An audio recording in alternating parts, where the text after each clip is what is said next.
Hi,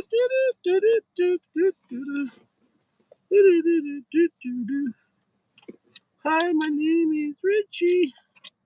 How are you doing? Everyone here? What do you say? What do you know? Ba-da-ba. What do you say? Nobody cares. It is what it is. It is what it is. Look at these guys. Look at these guys. Just a Friday night. I can't stress it enough.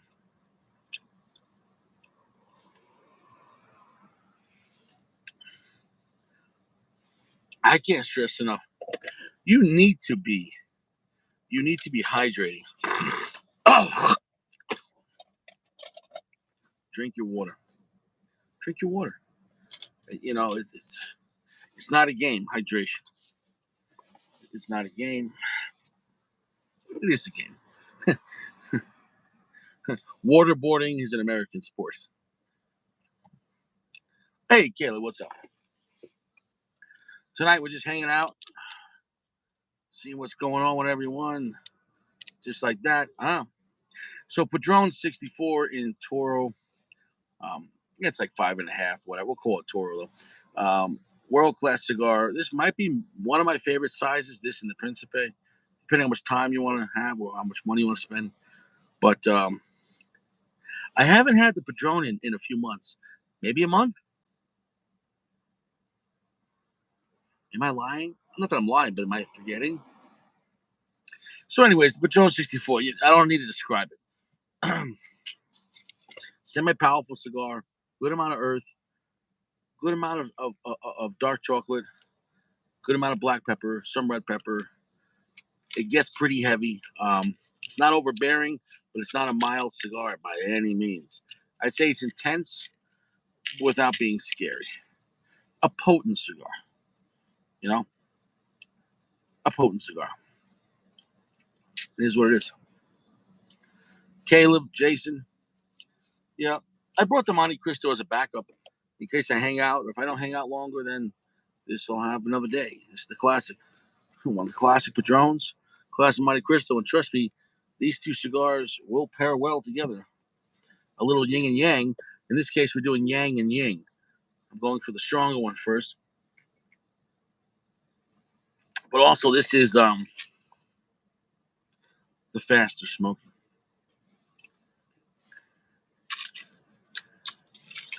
So if you're here, I wish you well. Hope you're staying fresh. 2 showers a day. I can't stress it enough. 2 showers a day is not an option. Prunes every day is not an option. You got to do it. You got to do it. You got to smoke your best shit. You never know. You never know when the Lord says it's time to go. Or you never know when the Lord turns his back on you because you turned your back on him. And he sends in the Green Ripper to do his job. That's it. That's it.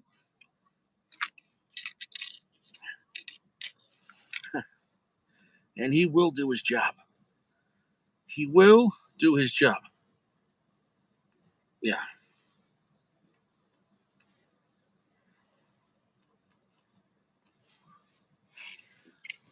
What I love so much about the Padron is the performance.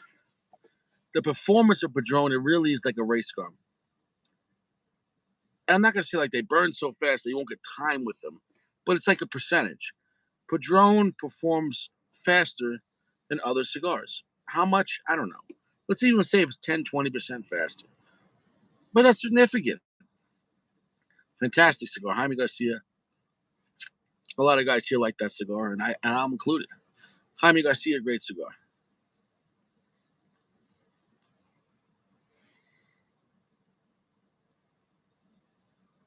Now, I haven't had this cigar in a while. A while might be a month, 6 weeks. What's funny is when you come back to a cigar, I was wondering if it was going to feel the same, weaker, or stronger. Does that make any sense? And right now, it feels stronger. I just think that when you change up cigars, it stimulates different parts of the mind. So if you keep on smoking the same cigar over and over and over again, you become kind of numb to it. Whereas if you had another cigar that was of equal strength, but still the profile's different, the way the whole package is built, you're like, oh shit, wow, that one's more exciting. Or I think it's good to know cigars you enjoy. At the same time, I think it's good to revolve the cigars you enjoy. If you keep on smoking the same cigar every day, you can become numb to it, you know?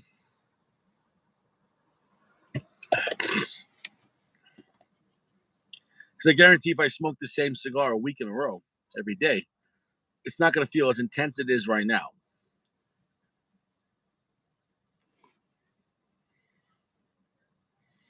Off the bat, the cigar is medium full. We already know this cigar. It's a classic cigar. There's no surprises with this cigar. It's robust.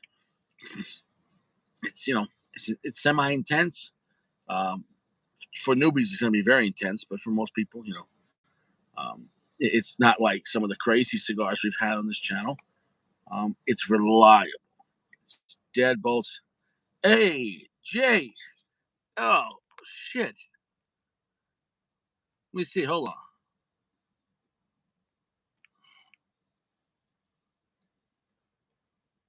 Goodness gracious. Well, Jay, check your text message. What's up, Jay? I know we started late tonight, but it is what it is. Jay, how was Ohio? You guys surviving out there? It's a crazy thing. It's a crazy thing. It's a crazy thing, Ohio. It is what it is. We'll see what happens. We'll see if we can get Jay on the show. I sent you the request. We'll see what we could do.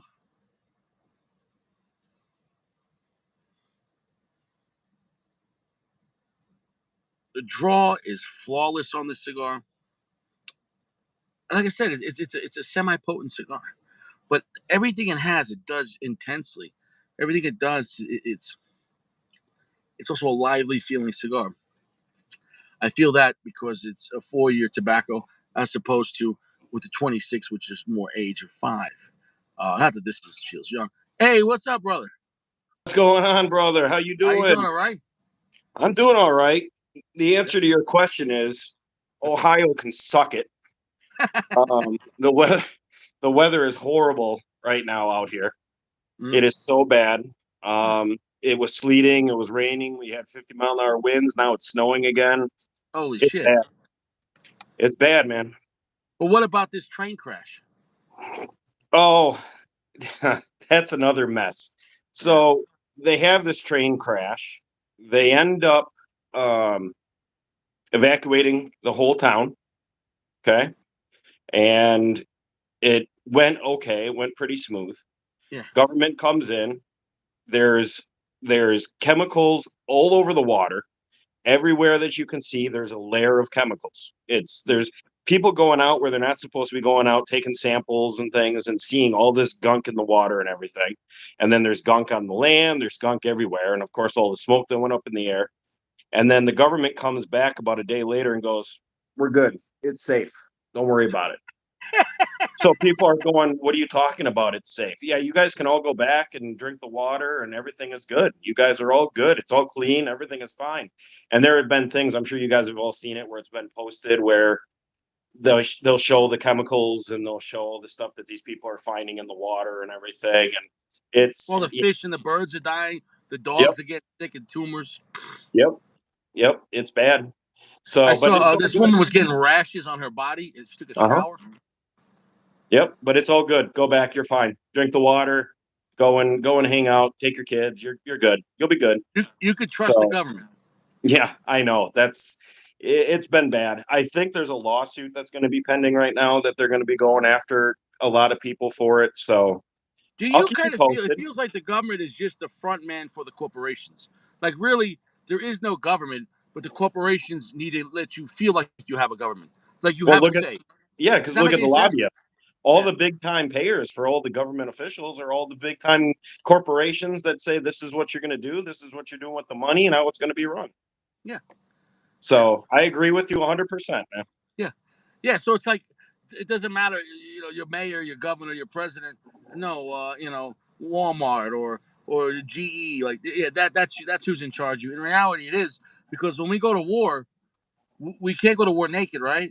So Right. who's making this stuff? Who's making the uniforms? Right. Who's making the boots? Who's making the weapons? Who's making the Yep. ammo? Who's making the tanks? But you get what I'm just trying to say though. Like, if none of that Yep. was available, nobody would die in war. I Like, you agree got to with you. get there. And I'm I not. agree. I am pro war when it comes to if we're being attacked, right? If it's imminent, like self defense. If someone's Hmm. trying to kill you, do what you got to do. No Yeah. questions asked. But if someone's minding their fucking business, that's a different story. You know what I'm saying? Yep. Yep. And I feel like we don't go to war with people that have Starbucks.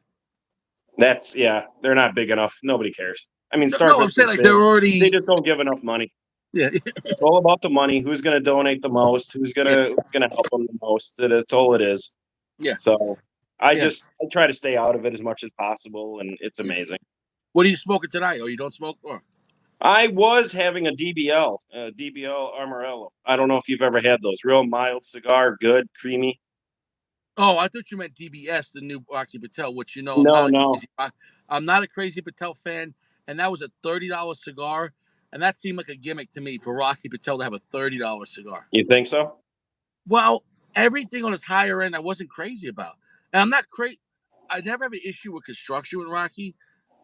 I just I'll just be honest. Whoever's designing his blends, and maybe it's him for his palette, I don't. It doesn't really agree with me. So like, it's not a construction issue or a draw issue. You know what I'm saying? Though at the Yeah. same time, if you ask me, would I rather have a Padron 90th or would I trust Rocky Patel with the same price? Like, I'll go with Right. Padron 90th. You know what I'm Right. saying? Though? Yep. And so that's what I'm saying. When I got into cigars, Padron, Rocky Patel was a $5 cigar with the edge, Yeah. and then now in a short time he's trying to be something. Now, maybe some people love them, and God bless. But for me, the way it hits me, I'm not being a hater. Like, I tried them, and I even tried that new 20th anniversary Edge, and literally, bro, I That didn't couldn't. impress me at all. That was a disappointment. I was And it was really expecting $15. something great with that, and to me, it really didn't taste like much. I was really expecting kind of like the taste, like the Edge Habanos and things like that, but no, that was a disappointment. No, I was a like, little upset about that. I paid the same price for this as the Mhm. Rocky Patel Edge 20th anniversary. Like, and, I only did the Rocky because I wanted to review it. But when I'm just smoking out, hanging out, I'm sorry. I'm gonna go with shit that I know that I could trust. And Yeah. that's not me being a cigar snob, but you know what I'm saying? Though, like, it's No, but you know that you and I have had these phone calls, and we've discussed this in the past about cigars and quality and price and just the whole marketing scheme of things and everything else. well, I So, think Rocky Patel's a genius marketer. He's always think about marketing. Always got to have something new coming out. It's like with cars. Oh, last year, but this year we did this. It's the same car, but they moved the name. yeah, Oh wow, I gotta yeah. get the new one. So He's Rocky also a Patel's a head up. genius. You know that he's a head up for Cigar Rights of America and everything too. Yeah, He's a big political backer for supporting us and trying to prevent all this nonsense going yeah. on. And But that's so that's a good advertisement for him, and I respect him for that. it is, But it but is. But he I does a buy good job. cigars to enjoy for flavor for me, and I doesn't. There's a few brands for me, like Perdomo. There's a few that are okay, but overall, if I zoom out as a whole brand, I don't mess with Perdomo. I don't mess with Patel. Some of the new Gurkhas were okay, but overall, it's not like they're it's ridiculous. Um, I don't know. If I'm spending my own money, I'm sticking with Fuente, Davidoff, Padron, Montecristo. Uh, I like Aging Room. I like Ashton. There's a lot of brands I like, but I'm Yeah, just like I don't know. Like, what are you choosing? If you weren't working in the cigar business and you were spending your own money, full price at a lounge, what would you be buying? man. There's so many good. It's not the name brands; it's the flavor profiles and the strength for me. So, Mm-hmm. of course, in the morning with a cup of coffee, I'm doing like a mild cigar. Now I'm loving like these DBLs. I'll show you. Hang on for a second. Grab one. Yeah, I These never heard DBLs of that yeah. they have are fantastic. Mm-hmm. Um, Afternoon cigars for me are going to be like a medium cigar, and of Okay. course after dinner you're talking a full cigar. Mm-hmm. Plain and simple. And I think basically what people have to understand is that the best cigar that is out there is the one that's in their mouth. Yeah. What you enjoy and what I enjoy could be two totally different things, but guess Of what? course. You're Yeah. loving it. I'm loving it. Somebody else is loving it. What Sacco loves is what Sacco loves, whatever. And that's fantastic. Everyone has I don't different. judge anybody based on what they smoke. And speak of Sacco. You spoke him into his existence. He just showed up. Did he? Hey, Sacco. So check this out. Hang on. These are Yeah. those DBLs. Take a look. Wow, that's a nice box. Yeah, look at that. See that? DBL? And then these Never are heard of it. what they look like. Nice packaging. Yeah. Real fantastic Connecticut cigar. And Absolutely who makes delicious. them? DBL is basically a little mom and pop shop. They have this line. They have a line of Habano. A, they just came out with one. I cannot remember what the name of it is. I think it's like their anniversary type cigar. So I'll be getting those in actually probably next week. So Is it a boutique brand or was this under some big factory? nope, it's under a boutique brand. Interesting. So Wow. it's I actually I think I'll have to it's look for them. Tamolindo's is actually the manufacturer. I think that's just who it is. So it's they have tobacco from Dominican Republic, Nicaragua, Honduras. They got them all over the place. So it's really good. They mix a lot of stuff. This has a Connecticut wrapper with I think it's a Brazilian binder and then some different fillers in it, which is fantastic. Oh, Sacco's asking who's on the live. You want to introduce yourself to Sacco? Sacco, it's Jay Menke, buddy. How you doing?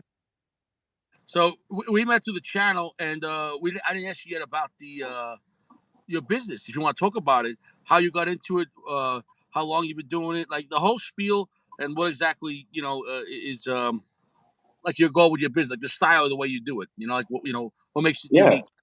yeah, it's fine. I'll make it a short story. It's pretty. You've already kind of heard this and what Yeah, how this all came to be.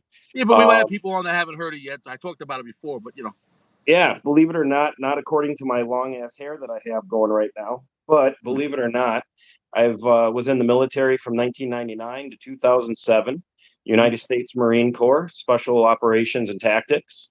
Also helped train down in Paris Island, a lot of the soldiers down there, so had a great time with that. While I mm, was in the military, I did two tours, one in Afghanistan, one in Kabul. Um, horrible, horrible situations at that time. Lucky to be out alive. mm, Lost a lot of my good friends and a lot of my best friends in the military because of what was going on. I've had 3 spine surgeries because of the military. I have rods and plates going all the way from basically my waist up to my shoulders. mm, Titanium discs, everything. But as I was in the military, I would get cigars basically shipped into me to my PO box from my father and my mother because I enjoyed cigars back then. And then it became this whole thing where I had a lot of the other soldiers looking and going, "Hey, can I have one? Can I have one?" Yeah, that's not a problem. I'll give you one. So I'd hand them one, and I'll hand another guy one. And then finally, I looked at them one day, and I said, they would go, "Hey man, can you hook me up with some more cigars?" And I said, mm, "I can't afford you guys anymore. I can't afford to keep bringing these in and having all the issues bringing them in, and then just handing them to you guys." I said, "So I'll tell you what, I'll charge you for them, so then I can turn around and buy some more cigars." Well, yeah, that's great. How much do you want? mm, And back then in 99, 2000, I was looking at basically $5 a cigar. It was a mm, good price. The guys could afford it. I said, "Hey, $5 a cigar. You do that, you're good to go." They looked at me and they said, "Great, give me 4 of them. Here's $20. Here's $20. Give me three. Here's $15. Give me two. Here's $10. All I got is $5. Is that all right?" "Yeah, I'll just give you one." Well, while this whole thing was going on overseas, we all kind of put our heads together, and the guys looked at me and said, "Why don't you do things based on what people's budgets are?" So instead of you starting a site or starting a business and going, "Hey, I'm charging you $14 for this cigar, $9.99 for this cigar, $6 for this cigar," you basically set it up where the people go, "Listen, here's what I want to do. I have $100 to spend with you. Can you put together a pack for me?" yeah, Done. Not a problem. And that is how the whole basically name your price, name your budget started. mm, And then, as I told you this in the past. Other companies tried to pick it up from me and mm, tried to kind of steal that idea and twist it around, and didn't work because there's too much fine print. yeah, Um, the big boys tried to do it, but then you would look at the fine print, it would say, "Does not include this or this, does not include this or this, can't be with this, can't." And with me, it's whatever your budget is. mm, It doesn't make a difference. I have people that'll spend 20, $40, $60 with me, a week or every 2 weeks. I have guys that'll spend $200 with me a week. I have people that'll spend $2,000 with me every month. It all Mm. depends. Well, what I do is I hook them up with the flavor profiles, the type of cigars they enjoy, some of their favorites that they've had in the past, and I put together packs for them, and I give them to them. They I say, come on. decide how it's spread. Like for example, if I said I have $100, is it 100 ones or 10 tens? Meaning, if I gave $100, can I say, but I want more high end, so I know I'm going to get less cigars, but more high end, or you know what I'm saying? Do they decide that on the site, or when you get to know what they like, or Nope. how's that? You tell me you have $100 to spend and you want some more high end cigars. I'll hook you up with some more high end cigars. The Right, only but they difference is get going to less value be, because they're more expensive. Correct. yeah, the only difference is going to be instead of say you getting 10 cigars, you might only get maybe 7 or 8 Right, right, because of right. the price difference. That's Of all course. it is. But Yeah, right but now, some the people way might that want I that. do everything, what's that? So like you could set your price, but also the way you chop up the cigars in a sense within the price is variable. You know, Exactly. like Exactly. you Yep. get a guy that drops you $50 and he's like, I want one, and you get him something crazy. You know what I'm I saying? can. Yeah. Yeah. You I go have I have Cuban Padron 50. cigars in my humidor here. I have Cuban cigars in my humidor here that I told you this, that they can go for $100 a cigar. Easy. You know. Yeah.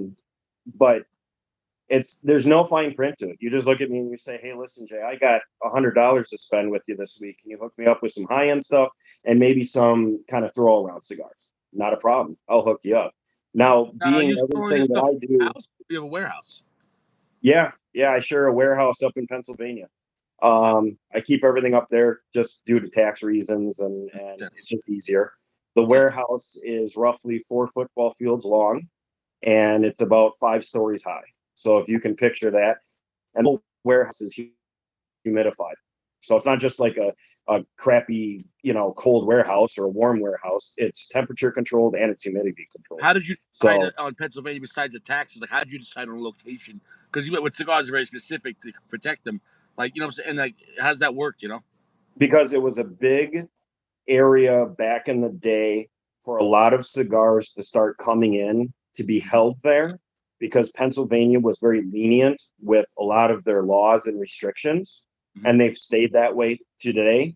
Um, so it was just easier to have it there. While other states were setting up all these laws, restrictions, issues, you can't have this, you can't do this, can't sell that, you can't have that. Pennsylvania was said, just no, you're fine. You're gonna pay us to hold them up here. You're gonna pay us to have them, but if you do that, you're good. And we all said, great, done. We'll do it that way. But I can grab them from that warehouse. I can have them in my house here in Toledo within about 2 days, Oh, and good. then Pennsylvania's right next door. You guys are neighboring what? states. Yep. I So just that realized was the map. really the big thing too. So if you got a hold of me and you said, "Hey Jay, can I have a pack of cigars and I kind of want this kind and this kind and this kind," and I say, "Listen, I have these two, but I don't have that third one for you today. However, give me a day, I'll get it for you and I'll get it shipped out to you." Boom, done. It's over with. But I also have relationships with all the manufacturers over in Nicaragua, Dominican Republic, Costa Rica, Honduras, Peru. It's been really cool business to be in. It's been a lot of work. Um, I'd say you're you the know first this. channel we have in this situation because I've had people that make cigars. I've had people that have companies, but like they represent the brand, or guys that started a brand. But you are like the retail side, but also with the warehouse. So it's really interesting to have you on to get this side of the knowledge. And I'm just looking forward to all the information we could get because I try to just learn from everything. Yeah. And I Well, I really know you do. I know you do, and you're a fantastic learner, and you definitely have some really legit questions for people. But I'm basically both. I deal with a lot of the companies that have, your big name brand sticks. I deal with a lot of the companies that do the mom and pop type stuff. A lot of the companies that nobody else gives them a time of day when they first come out. I'll say, listen, send me some samples. Let me try them out. If they're great, I'll hold on to them and I'll start doing this with you. Great, done. And I've who had a lot of work companies with that have big been brand junk. or general. Like are big people easy to work with, or faster, or is like you know what I'm saying, or is it variable? Because within even the big stuff, they could have 20 brands. So like, how does that work? You know, like who would you? I love working with mom and pop shops. Okay, I'm actually starting to kind of go that route more. I want to start getting away from like the General Cigar, the big boys. The mom and pops, there are so many awesome cigars out there that these mom and pop shops make. And They're fantastic, but nobody gives them a chance to get out on the market They don't have a stage to because perform on. They don't have a platform. right, exactly. And these big boys look at them and go, "We're not going to make any money off you. Nobody knows your name. So unless you spend $70,000 on marketing and everything else and get your name out there, maybe we'll take you under our wing." I look at them and go, "Listen, send me samples, send me what you have. Let me try them out. If they're fantastic and I know that I can sell them to people, I'll do this with you. I'll Just even by order." you putting them in people's packages, by them seeing them, you're advertising for them. You know what I'm Right, saying? exactly. Because just once someone has something one time that they like it, then they go on the computer. Where can I get it? And Yep, you know, yep. You got it. but it has That's to start with exactly that it. one. You know, Um, I mean, back in the day, this is going years and years back. Back in the day when Stallone cigars first came out, I was one of the first people to start carrying Stallone cigars. Sylvester Because Stallone, what's that? the actor. No, no, no. They're called Stallone cigars. That's just their company name. They have a horse on their band. Oh, It's a little mom and pop. They're a lot bigger now. They were a little mom and pop shop back in the mm. day. Um, but I was one of the first ones to kind of carry that line, and people didn't know who they were back then. Now they're advertising. They're in a lot of different shops. A lot of the big boys carry them now. So That's cool. yeah. Um, what could you say about what we talked about? Well, first off, let's plug your channel, your website. What is the name of the website people want interested to order from you? Oh, it's really easy. It's Cigar Dez. It's CIGARDEZ.com. And the Dez is actually my oldest daughter's nickname. Her name is Desiree. We call her Des. So she helps me with the business quite a bit. When we have fundraisers and things like that, she'll come and help out and give out cigars and that type of stuff. So it's named after her. So it's cigardez.com. So people could go on the website, but is there a phone number too if they wanted to call and There speak? is. Like Yep. initially say, this is what I like, Yep. just to kind of pinpoint it. That's Yep. real personal You guys, service. That's something you're not anybody. going to get with Cigar International. Right. Anybody in this chat right now could text me or call me anytime and say, "Hey, can you hook me up with a $200 pack of cigars? And here's kind of what I'm looking at. This is the strengths I like, and these are the brands I like. Can you hook me up?" And I will definitely hook you guys up. It's not a problem. Interesting. So, And how? Because it's one thing we're talking as friends here, but as far as business, how you've been in this business a long time. How do you stay competitive, equal or beating price or selection? Like, how does it work? You know what I'm saying? No, like, so, like, what because I like your idea. So, like, how does that work? You know what I'm saying? No, like price wise, like if somebody said, "Well, why should I go with you?" You know what I'm saying? No, besides the personal experience, you know what I'm saying? No, yeah. like, you know, The how, easiest way to put it is I'm now big enough for a lot of the companies to want to come and deal with me and have their cigars with me, which is fantastic. mm-hmm. I'm also small enough to keep a lot of the nonsense and some of the taxes and some of the issues and some of the fees off of a lot of the stuff. So my prices, and you know this, my prices are probably right now, I could do basically like $15, $16 cigars for Mm-hmm. about $10. I can That's do $10 cigars for probably around, $6 to $7. And because you're it's buying a lot of bulk with that warehouse, so you could get better deals. It's not like a little right. cigar store that they have the lounge right there. They have Yep. all the, you know what I'm saying? No, and they only sell Yep. so much, trying to make more per cigar. Overhead is a lot less. I don't have a lot of overhead. I do everything out of my home here in Toledo. I have a cigar room here in my house. Um, I do everything here, so I don't have a lot of overhead. I mean, I have bills. I pay Yeah. taxes. I have to pay. I carry about 7 different tobacco licenses. And what about the So employees in Pennsylvania? How many do you have there? I have to have a wholesale resale license. I have to have a OTP license, which is an other tobacco product license. And basically, that's all I really need to carry with that. But then with Ohio, I have to have a state license, an OTP license, a resale license, a wholesale license, an import export license. I have it all, man. And So those you do it all licenses by hand, alone or will do kill you. you have a lawyer to explain to you what you need to do? Like when you first started, you know what I'm saying? Because when you first started, I'm sure you didn't know the ropes, you Yeah. know? Yeah, actually, the lawyer that I have is actually a good friend of mine, and he gets a lot of cigars from me all the time too. Yeah, So it works because out really people well. don't realize tobacco's regulated under the ATF. You can't just start selling cigars and be like, "Oh, I don't need to pay taxes." Like, No, no, no. They there's will no be point. on you. They will be on you so fast. that it'll be Before you unbelievable. set up a cigar website, you need to get a lawyer. You get the license.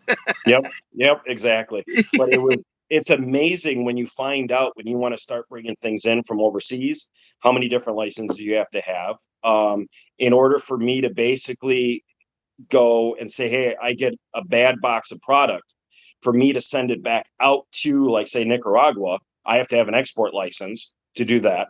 Then you deal with customs all the time. It's not easy. It's fun for me, Yeah. but like I was telling you before, the minute that it gets to be not fun and I'm really not making any money and it's not anything that I'm enjoying anymore because of the hassles and the issues, I'm Mm. not doing it. Plain and simple. If that So, happened, what would you do next? What would be the next adventure in your life?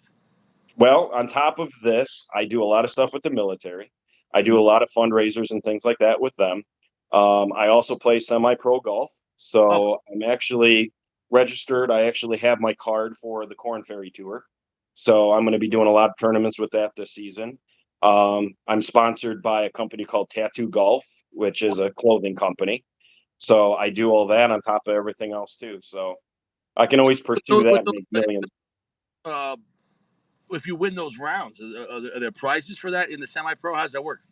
It it's placement. You're able to get a PGA card depending on where you place and how many times you place there. You can get sponsors and things like that to help pay your way, but there's nothing huge winnings like there is in the PGA. It's a So two. it's a grind, man. It's a grind. You grind every single day of every single month when you're doing the golf stuff and try to make it. I mean, plain and simple. Yeah, and it's a lot of competition. It is. There is. I play with younger kids that are coming out of college. I play with some older gentlemen that have been playing for years. Yeah. I'm kind of in between the two, so Well, I enjoy it. interesting question here. Anthony P, who's big, I know he's from New York. He's big into Cuban cigars. He was asking about the Cubans. First, he asked about the price, but then he also about how is it possible to sell Cubans from inside America? I am able to bring them in. I'm not gonna BS about it. Hopefully, Yeah. there's nobody. Hopefully, there's nobody watching this Oh, that's gonna that's hold on, gonna fuck. hold on. You watched the movie, okay? And in this movie, guy, what was it? How did he? Oh, you don't have to Yeah, explain the whole. yeah. In this movie, Basically, guy. say this were a real situation. Yeah, okay, How so this would be done is how this this would Arnold be movie. done is Yeah. the Cuban cigars would be put in a box from Cuba, labeled something on the lines of like humidor, Right. you know, a large desktop humidor. Mm. And 3 boxes at a time would be able to come into that large desktop humidor box and Mm-hmm. be pumped through customs because you basically pay customs. They get paid under the table, and you say, hey, here's the deal, and they say, hey, no problem, we'll get it covered. And a couple weeks later you get them in and you have them. And then price Well, wise, yeah. go ahead. No, so that's not like obviously. So that's a limited situation where you have lots of Correct. more non-Cuban or a New World Yes. because of volume. Yep. But Correct. that situation when I was in New York, there was a guy that always had. He was in the trucking business and he had a connection, and they were 100% legit. The boxes checking the codes, and from it's not a you have to have some type of hookup situation for that to happen. In that case, but that's fantastic that you even can have that you have that Yeah. opportunity. Yeah. Uh, And now price wise on Cubans, and I'll be honest, anybody that has Cubans that are able to sell Cubans, the amount that you're paying on the Cuban yeah, is going a lot to import fees, um, federal tax fees, all that type of stuff. So that is why Cuban cigars are so damn expensive. yeah, Um, I can get a cigar that's kind of like from Nicaragua. I could sell that cigar to you for, $10. right, That same type of Cuban style, just because of the expenses that are associated with it, mm, goes for about $30 to $40. right. So, and that's just how it is. Now I have Cuban cigars that I can get my hands on that go for $300 a piece. Yeah, I believe it. A Yeah, the piece. Cubas and Montecristos are up there. They're Yeah. expensive. Yeah. And now with this whole markup and everything they just recently did, we watched boxes that went from $275 a box for Cuban cigars up to $675. Okay. Same cigars, no difference, just jacked up the price because they could. And I know you talked about so besides let's say random individuals ordering from you, you have some devout clients like whether you said it was lawyers or golf. What do you call it? Where people go to play golf. Like you sell actually your Oh people. yeah, yeah. I take care of a lot of golf courses down in Myrtle Beach, and I Right. do everything on consignment with them. So I have, I what I'll do is I'll send some stuff down there, and then they'll basically get the cigars, they'll sell them, and then I take a percentage of it, and they get the rest of the percentage of it. It works out really well. They take care of inventory. I just kind of back the inventory up here. We make sure everything equals out every time that we deal with it, and then we just split it. And a lot of times I'll give the course like 25%, 30%, and then I'll take the rest, and it works out really well. So And you were saying something about a lot of the golf courses were being bought out by, was it Chinese or Japanese investors? Japanese, Japanese. Now are they buying them for the golf, or are they buying it for the land? They are doing it for both. They love golf. They eat and breathe golf. Mm. There's a lot of fantastic golfers from Japan. The equipment they make is unbelievable. The products that they make from there for golf is unreal. But they do it not only for golf because they want to come into the United States and play golf a lot, but they also are doing it for the land aspect of it. Now, they've made promises that they're not going to take any of these golf courses and develop any homes or anything on them, which is really nice. They're going to keep them for what they are. A lot of times, they've actually bought a lot of golf courses that the people couldn't keep, decent anymore. And they actually ended up taking them and investing millions of dollars into them and People don't fixing realize them up and making them better. how much maintenance on a golf course, besides lawn care and landscaping and sprinklers and everything, and dealing with animals or security. You know what I'm saying? Because Mhm. people are trashing the place up and driving their go karts at nighttime. Like, there's a lot of Yeah. problems with the golf Yeah. course. Keeping Look it. at it this way. The cost of fertilizer alone within the last season, from last season to this season, has gone up about 8 times. Yeah. So, whatever your fertilizer cost is, now you can multiply that by 8 to Well, 10 times it's more. labor. Labor. I mean, like, I knew a guy that worked for a major golf course here in Colorado, and it's hard work. You're out there maintaining. You're out there in the hot sun, all spring and summer. It's a lot of work. Yeah, It never yeah, the work never stops on a golf course. yeah. And I know, golf courses that are owned by these like the Japanese company, and then I also have a lot of golf courses that are owned by families still. And if the families do it the right way, they're able to keep it up really good. A lot of them are selling because they just can't keep up with it anymore. The expenses are outrageous. The customers complain the minute they try to raise their prices up. They'll sit there and say, "Oh, what do you mean you're going from $30 a guy to $55 a guy this season? That's BS. We're never going to play here again." Well, with the cost of everything else, they have to still make money. They still have bills to pay. Yeah. And But employee cost of living going up and minimum wage. You can't pay a guy yeah, $8 an hour to come work there. So yep, you know. exactly. The only way Now, you can get people to work is like what, $20 an hour now? yeah, and honestly, like, working at a golf course is not as fun as playing, and you're out there in the hot sun, and it's a Yeah, young man's job, so maybe you get young kids, they come for the summer, but you know what I'm saying? They're like, right. No, you're exactly you're right. not That's gonna get an old exactly man how it goes. carrying caddies all day. Um, have you dealt with AJ Fernandez personally, or his company or brand? Like, you know what I'm saying, as far as I've the, dealt with his marketing and representative team and stuff. He's one of very few that I haven't met in person yet. Um, but I will eventually. We'll deal. He's just a busy man. He has so many lines of cigars out there that even without people his name don't on it, realize of he's course, included in. name. Like, he makes it for someone else. Yeah, that's exactly it. He is so busy doing other cigars that he's involved in with the blending and with the tobacco. And so, but his whole company is fantastic. The people that work with AJ is awesome. They What are about great my people. father? I'm guessing my father's a good company to deal with, or no? My father's fantastic. Yeah. Yeah. Professional. The son obviously took over. The father passed away. And when the son took it over, he promised he was going to keep everything going the way it was and make sure that your cigars are coming out great. And he's kept that promise. Yeah. Um, yeah, they're all great. Trying to What, think of a company who that really isn't that great to deal with. Yeah, who's the worst? Who's the worst company? It might not be like a family company, but like, is it General, is Altatus, or is it uh what I Altatus is pretty do with bad. Out Altatus? of all of them, Altatus is pretty bad because Because they have that God complex because they think they run the show with everything Mhm. and they can do anything they want. And It's you also have to remember Altatus is actually involved with Cigar International and JR Cigar too. So they're kind of like little sister companies of, Yeah. so it's I don't know, it's interesting. Interesting. But a lot of the mom and pop companies are fantastic. Yeah. When Caldwell started, I dealt with a lot of the Caldwell guys, and they are all awesome.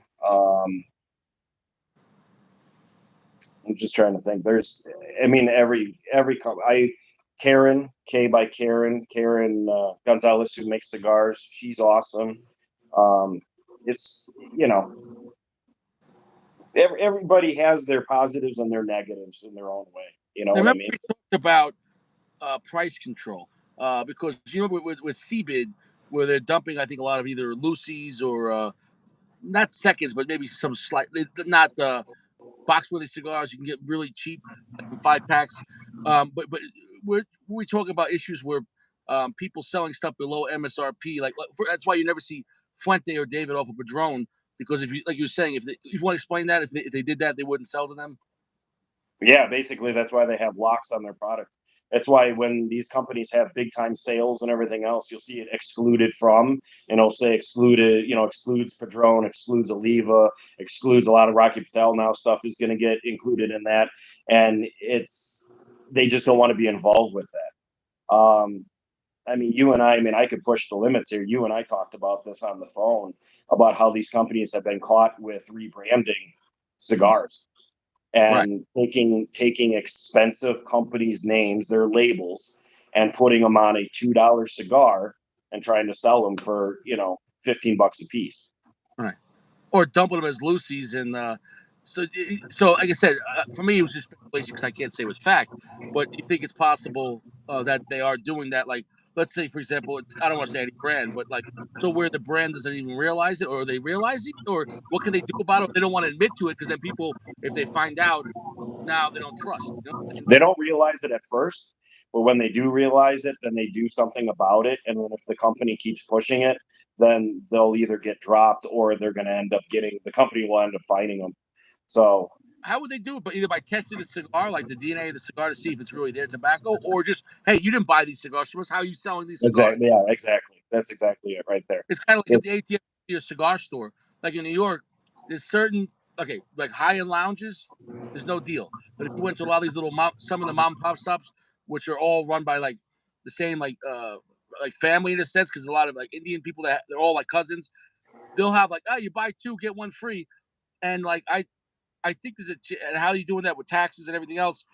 If they're buying the box originally from the supplier, but then refilling it with cigars even from out of state and not having the taxes like Pennsylvania. You know, right. Yeah, so but if they find out your books, let's say if they look at your books and you bought 1 million cigars, you sold 1.2 million. How does that? yeah. Would you know? Yeah. And a lot of times with the buy one, get two free type deal, believe it or not, with what we're able to get a lot of these cigars for, the price that you're purchasing that one cigar for, there's still a little bit of money being made on the other two free ones. You know what I mean? So, Interesting. and that's why I succeed the way that I do because I don't sugarcoat it. I don't BS. I'm straightforward with everything about how these things are run. I've had issues with the big boys with trying to, like I said, try to take my whole. They turned it into name your price. Tell me your budget. Tell me what you want to pay. And they ended up taking a lot of that from my stuff, but then they always would have this huge page worth of fine print of you can't include this and this and this, you can't do this and this, it doesn't include this brand or this brand, make sure that the price is over this price. So it just never worked for them. So So when I you don't when know. you're ordering, let's say Fuente, right? Let's say any of their Elpis X and Ajos, how do you know is there suggested price they want you to sell or they hope you to sell it at? Like you say no, like how does that work? A lot of times your big brands like your Opus X's and things, that locked in price that they say it has to be, like, so they say they come out with a cigar and they say it has to be $30 a cigar. Yeah. That's a lot of times what you're locked into.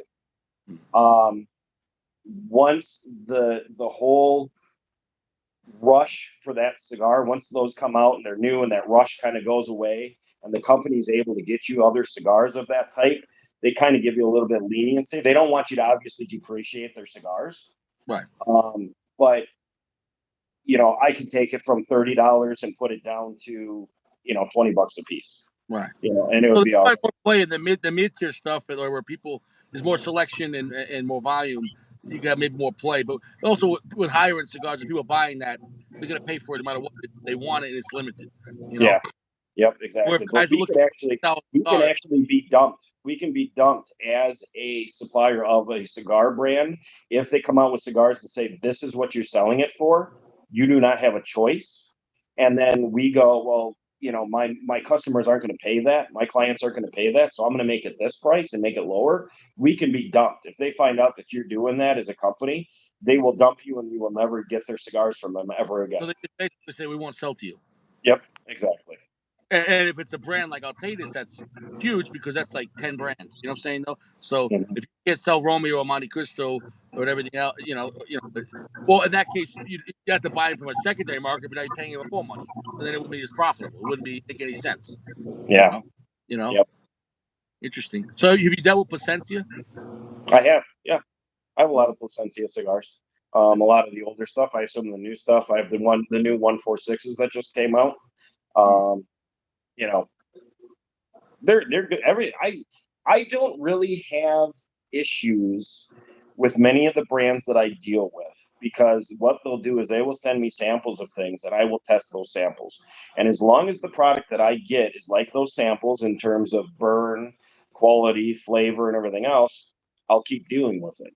Now there Now, are when you say cigars that I've samples, did you have to get big enough to where they'll send you samples? Like, could I just start on my own site tomorrow and say, send me samples to get free cigars? no, no, it has taken me. It took me.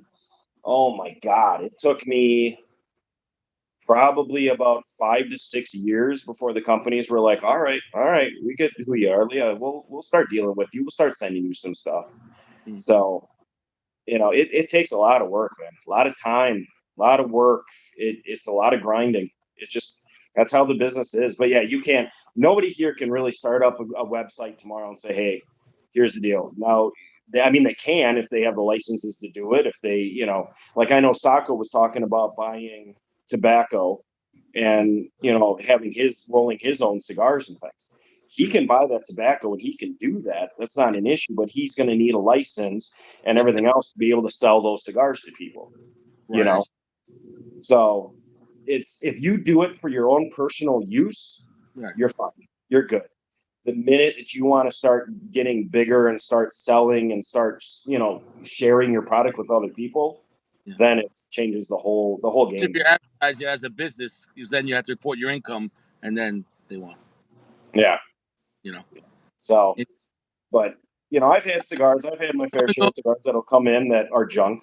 They'll taste horrible. They'll burn junky. I'll go through 2, 3 cigars, and it's always the same story. And unfortunately, I just have to email them and say, "Listen, until your quality control gets better and everything kind of gets more up to the level that we want it at, we really can't do anything right now." Now, some companies will take that and go, all right, well, screw you. We're not going to deal with you then.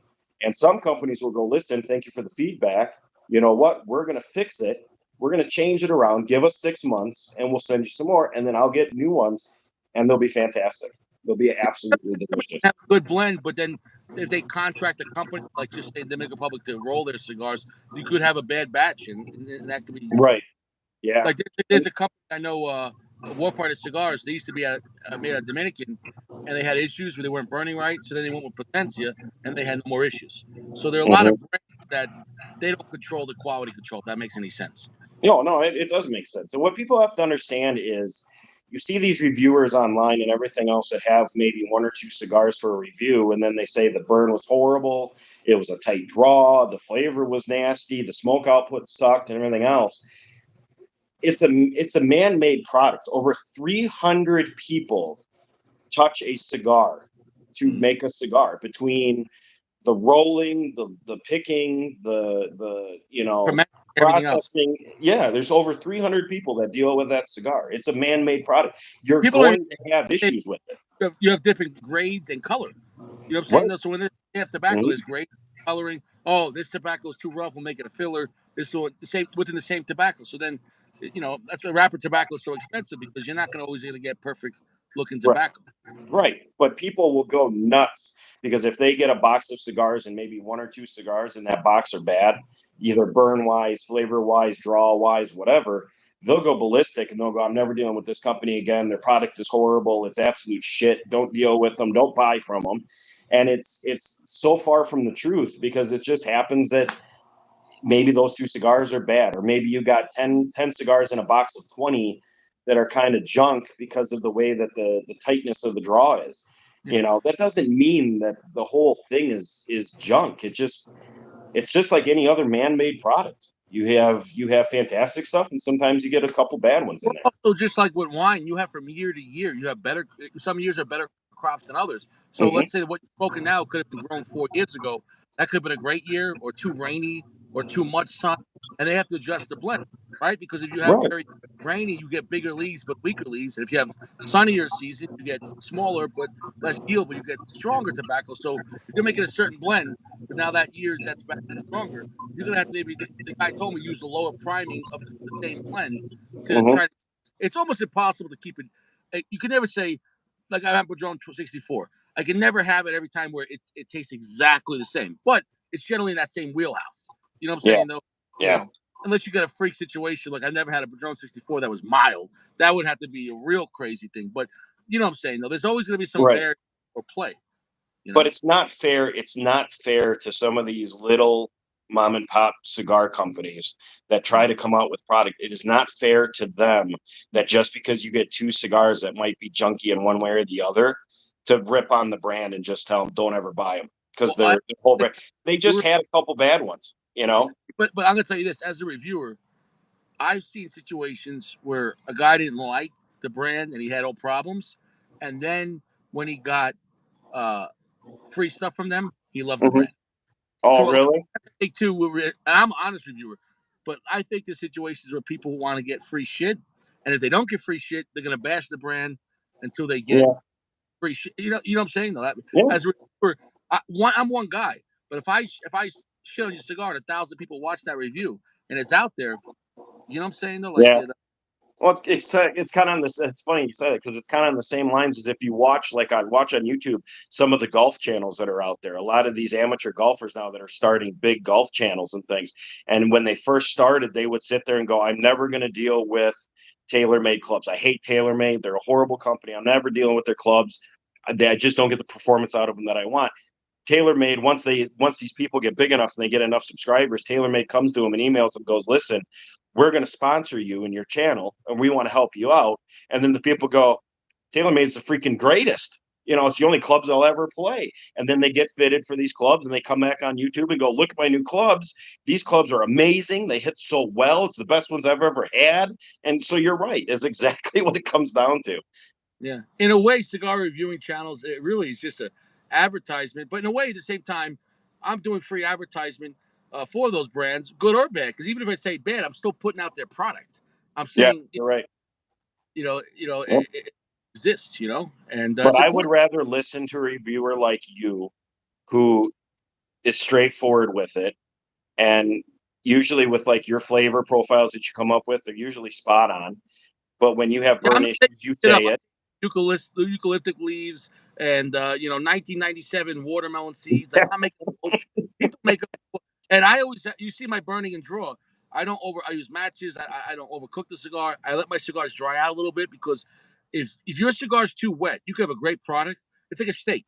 If you take it right out of the freezer Yeah, and throw it on the grill, oh, this steak was terrible. You didn't let it defrost. You didn't yeah, even.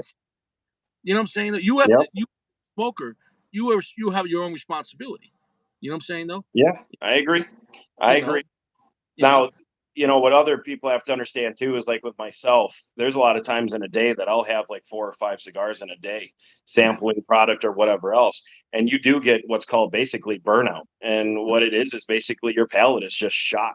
You shot. So yeah, Yeah. after like the fourth cigar, you try to have another one, it just tastes horrible. That's not the cigar's fault. That's because I've had so many cigars that my palate needs a break, You can you only know? absorb so much nicotine, and if you're not hydrating with a lot of water, even if you are, but you get what I'm saying though, like there's only so much you could process. You know what I'm saying though? It's Yeah. almost like food. You keep on eating, you throw up.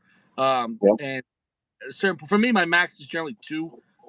I try to have maybe one a day. I probably have about 6 cigars a week. Not a lot, but not a Nothing little. wrong But with that.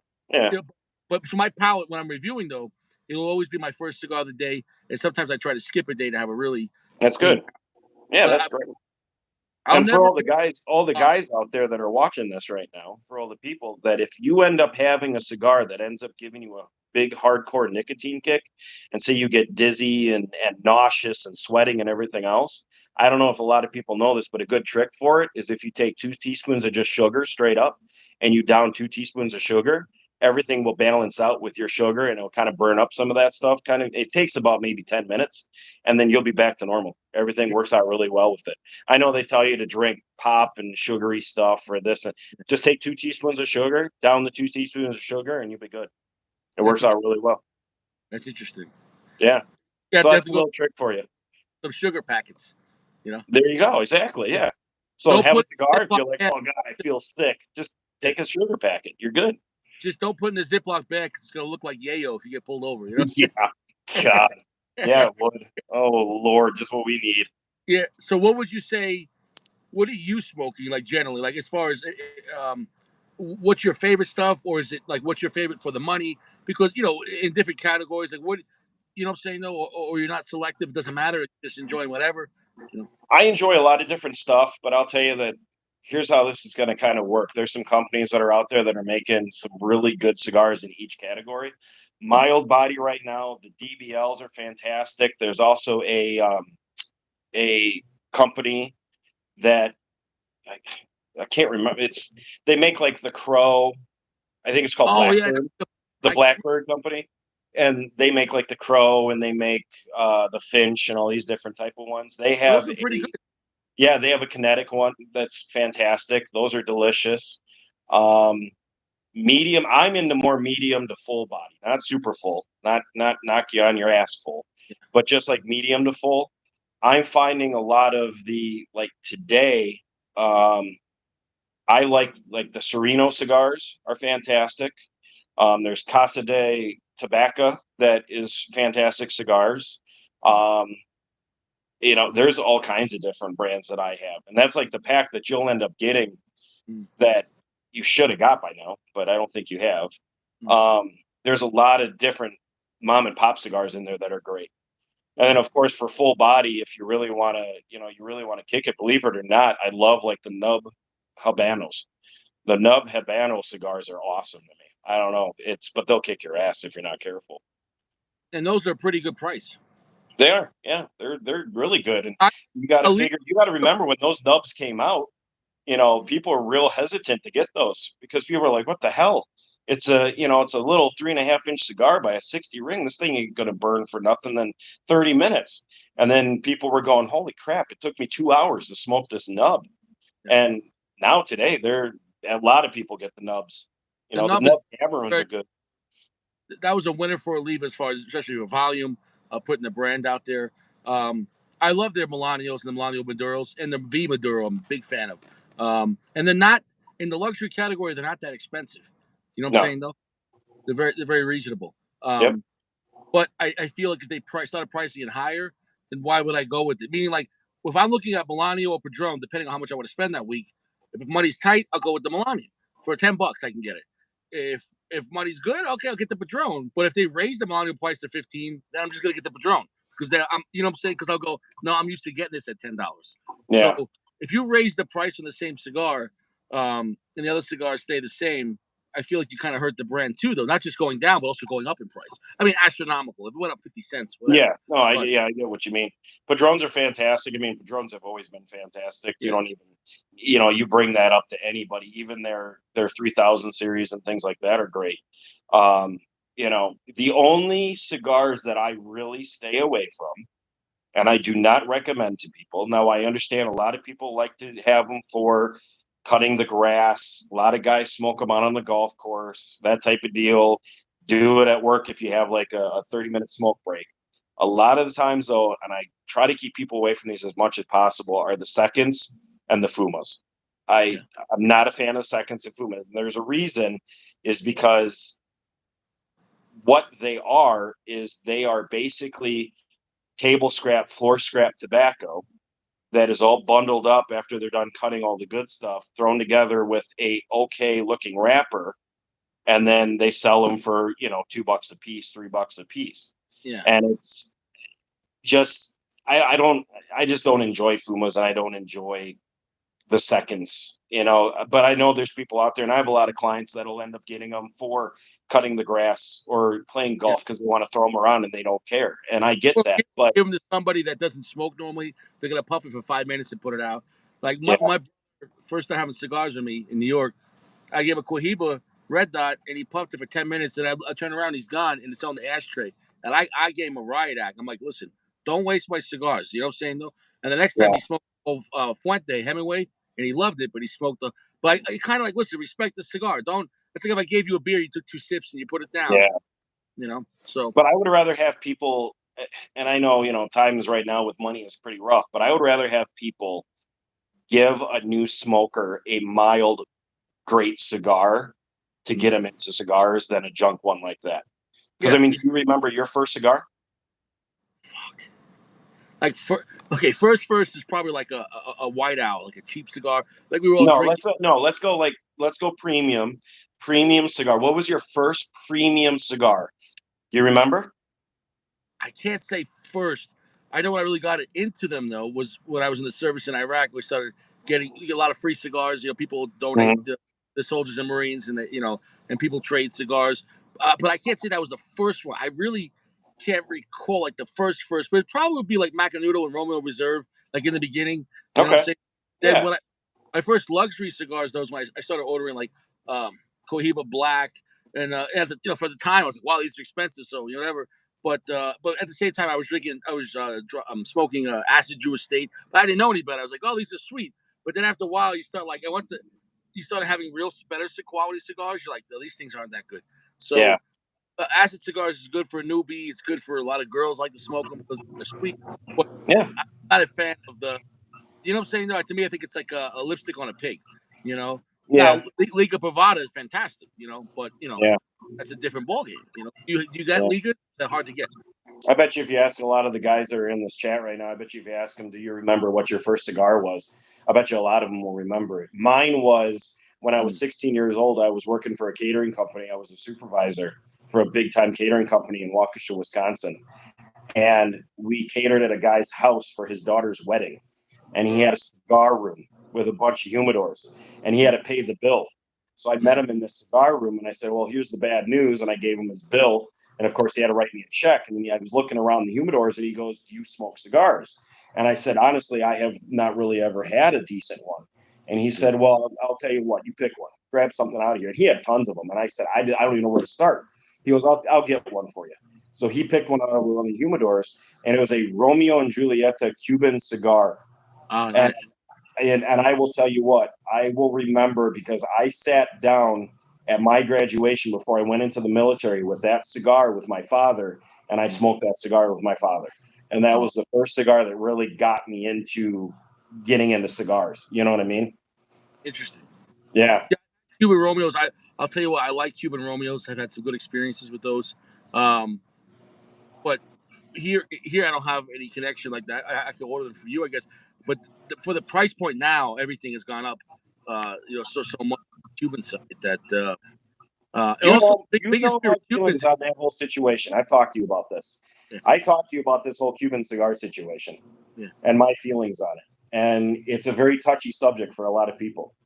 They don't want to hear it because they're spending, $50 a cigar, $2,000 a box, $800 a box. And, my feelings on it. Yeah. I don't agree with it. I think their quality control has really gone downhill. And it's the Cubans of today are not the same as what the Cubans were back in the day. And you think it's Russian quality control, like or inexperienced rollers? I think it's more taking advantage of the market. They know it's a wanted commodity. They know that all over the world that they are legally able to ship them.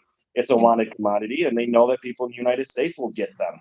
They They they, you know they have that mystique, like especially here, you can't get them or as easily get them. So it's right. Yeah. That's exactly it. Oh shit. What was I gonna say about that? Oh, I had a specific question I was gonna ask you about that, but now I just lost track of my thoughts. Um, EP Gorilla. Have you dealt with EP Gorilla? Have I dealt with them? Mm-hmm. Yes. EP Gorilla. Back in the day, this was years ago. This had to be that had to be back. Oh my lord. I don't even know. It was years back. It was years back that I dealt with him. It was when they started getting involved with the like the core line EP Carrillos, like But I the forget new the wave ones tier. and that type of stuff. There's a tier of EP Gorilla. On the top, you have like the Pledge and the La Historia. There's like a tier, and then they have more blends on they have like a bottom tier, which is like mid tier, and they have upper one, and they have a good amount of selection in Carrillo. I Yeah, like Carrillo. Do you ever sell Davidoff, or is that difficult to become a supplier of Davidoff? I can sell Davidoffs. I just can't. There's not a lot of room for changing a price on those. And Yeah, I'll be that's honest, with the quality tobacco that you get and the way that those are made, the prices that they ask for them really aren't that bad. I mean, like the Nicaraguan series are fantastic. yeah. It's a very fair price for what you get.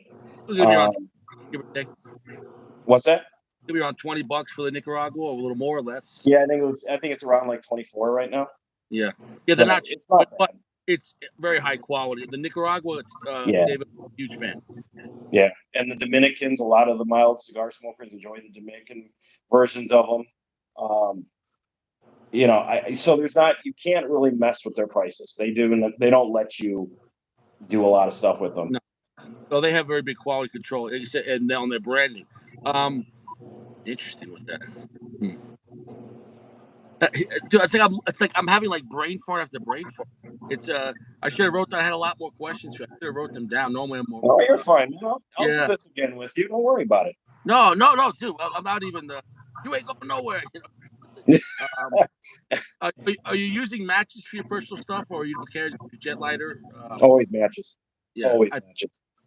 yeah. Always matches. The only time I ever use a torch lighter is if I'm on the golf course and it's a real windy day and Mhm. matches just aren't going to do it, then I'll use a torch lighter. I'll use a single flame torch lighter, not a quad flame or anything like that, just a single Yeah, flame that you can control good and everything else. Otherwise, it's matches. Always matches.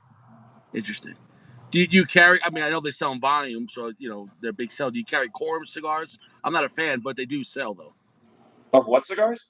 Quorum, JC Newman Quorum, the cheap ones. Oh yeah, I deal with them. Yeah, 250 a piece. Yeah, A lot of golf courses will get those from me for like their low end um, non cigar smokers that want to play around in golf but want to have a cigar with their buddies. They'll buy those on a golf course for like $4. interesting. So yeah, they're all right. I mean, they are what they are. If somebody ordered with you tonight, and let's say they lived in Florida or California, how fast is the turnaround? I can get them out of here to down in Florida within about 3 days. That's not bad. I send everything. A lot of times I'll send it USPS priority. They seem to be doing a lot better. Um, than some of the other companies. USPS priority right now, they know me, and they know what I got going and everything, and they'll get them sent out really quick. So, Interesting. Do you have some of the guys asked? Do you have a private collection that you'd want to show the guys? We call it flexing. oh geez, oh man, you really want to see this? I Yeah, got well, some good. I got high end stuff. I got low end stuff. I got everything in between. But I'll show you. This is in my cigar room. I'll show you this real quick. So this is one humidor. that's a nice. This is just this is just kind of like these are the flavored cigars for a lot of my cigar clients that enjoy flavored cigars. And then this is kind of like a lot of the newbie cigars. I got some old La Auroras and things like that in there. I like Um, that. yeah, they're good. I got some of the original. Um, I got some of those for you. Oh wow. Particulars. Those are some of the original style. So that's one humidor. And then give me a second. Sure. That's a nice. This is a second humidor. And then I have some cigar clients that enjoy a lot of the flavored stuff like you were talking about. So this whole top shelf is basically all flavored. You got Isla del Sols, you got some of the little minis, you got the Tabac Especials and the little containers and things like that. You got some Irish Yeah. cream ones, you got the Moon Trance. And then under Yeah. this level I have a crap load of other good cigars that are under there. And then I have this beast right here. Oh wow. And a lot of this is my own personal stuff. That's my cognacs and my scotches and things like that up on Ni- top. Nice. And then I got all this type of stuff. And I got anything from everyday smoking, like the morning, like the Rocky Patel Shades, to the San Lutanos, to the Libertads. Then I have a box of, and you'll have an appreciation. I know a lot of guys will love those. That is in a box of the old, it's number, what is it, 1420 out of 2000, Wow. the anniversary edition of the Don Pepin Garcia. So Wow. Nice. that's in there. And then you got a bunch of other stuff. You just got shells upon shells of different stuff. I got everything and anything, man. I got all kinds of good stuff. And then I got, you know, other stuff that some clients like. I got some Torontos for people that like to have them on the golf course. I got some of the Decazencias, which are the flavored with the port wine that Toronto makes. Have some of those. This is actually a box from La Polina's personal vault of cigars. There's glass tubes in that. And then I have some fancy wrapped ones. I have some newspaper Cuban wrapped ones. I got some Cubans. And I've got just some miscellaneous stuff. So Nice. I have cigars that are actually from, they're not smokable anymore.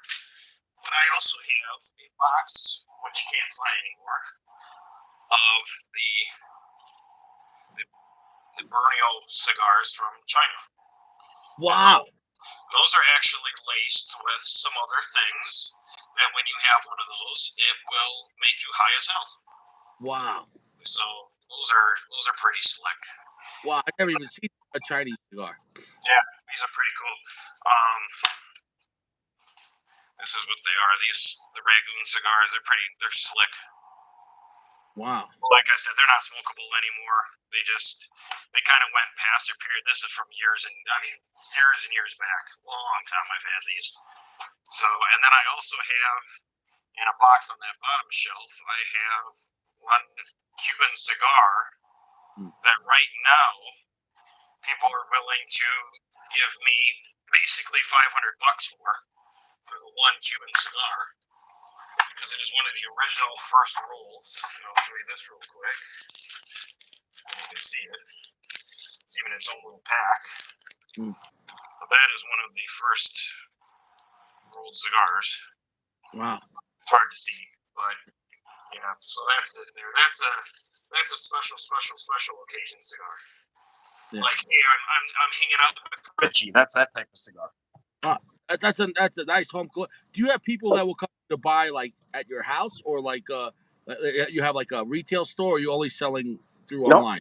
I do everything out of the home. I do have people that will come to the house and purchase.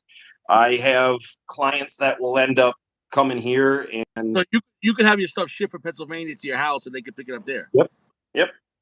Can do it that way, or I can just, a lot of times I'll do, I can drop ship some stuff, but otherwise it'll come to me. I'll make sure everything is good to go before I, mail it back out, and then it'll go to the client. So it's a lot of moving parts.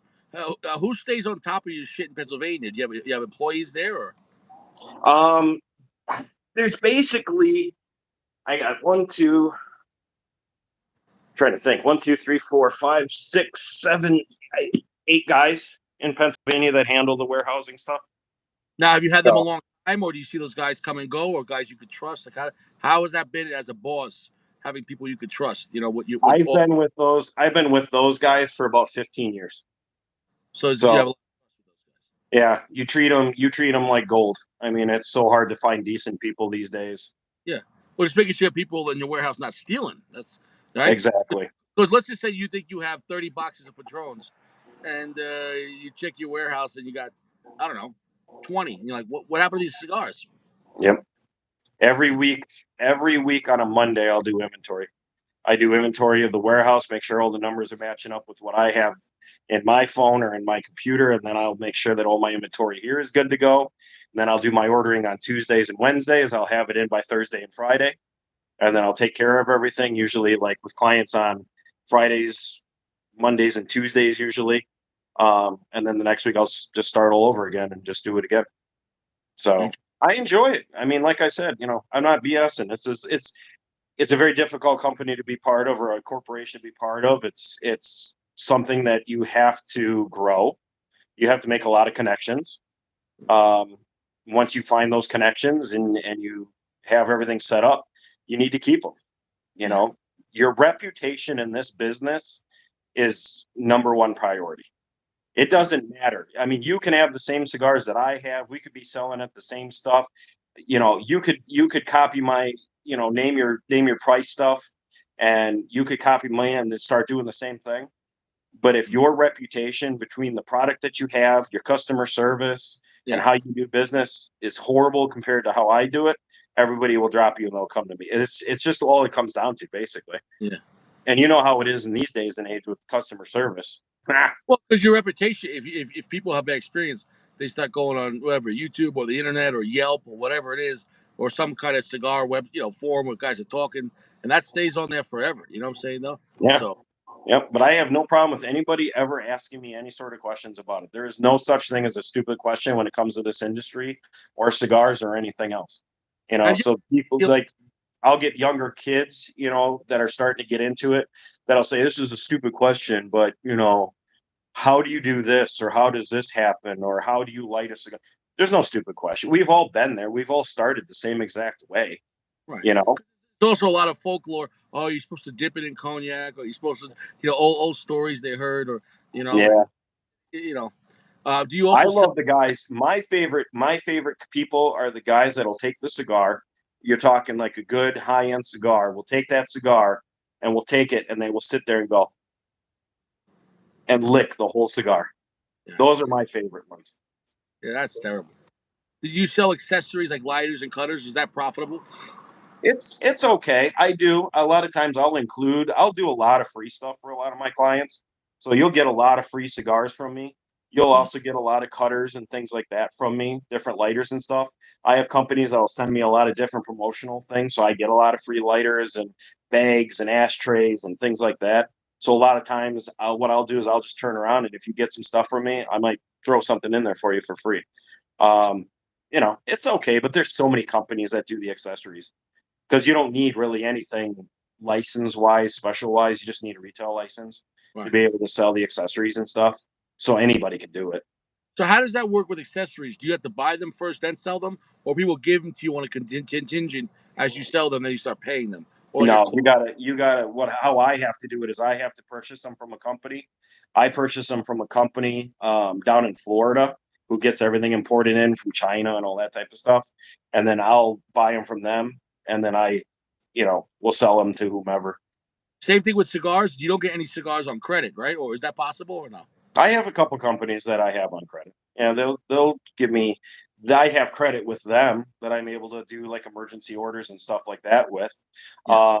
I have a few clients of mine that I'll allow to order cigars, and then at the end of like every 2 weeks, will pay me.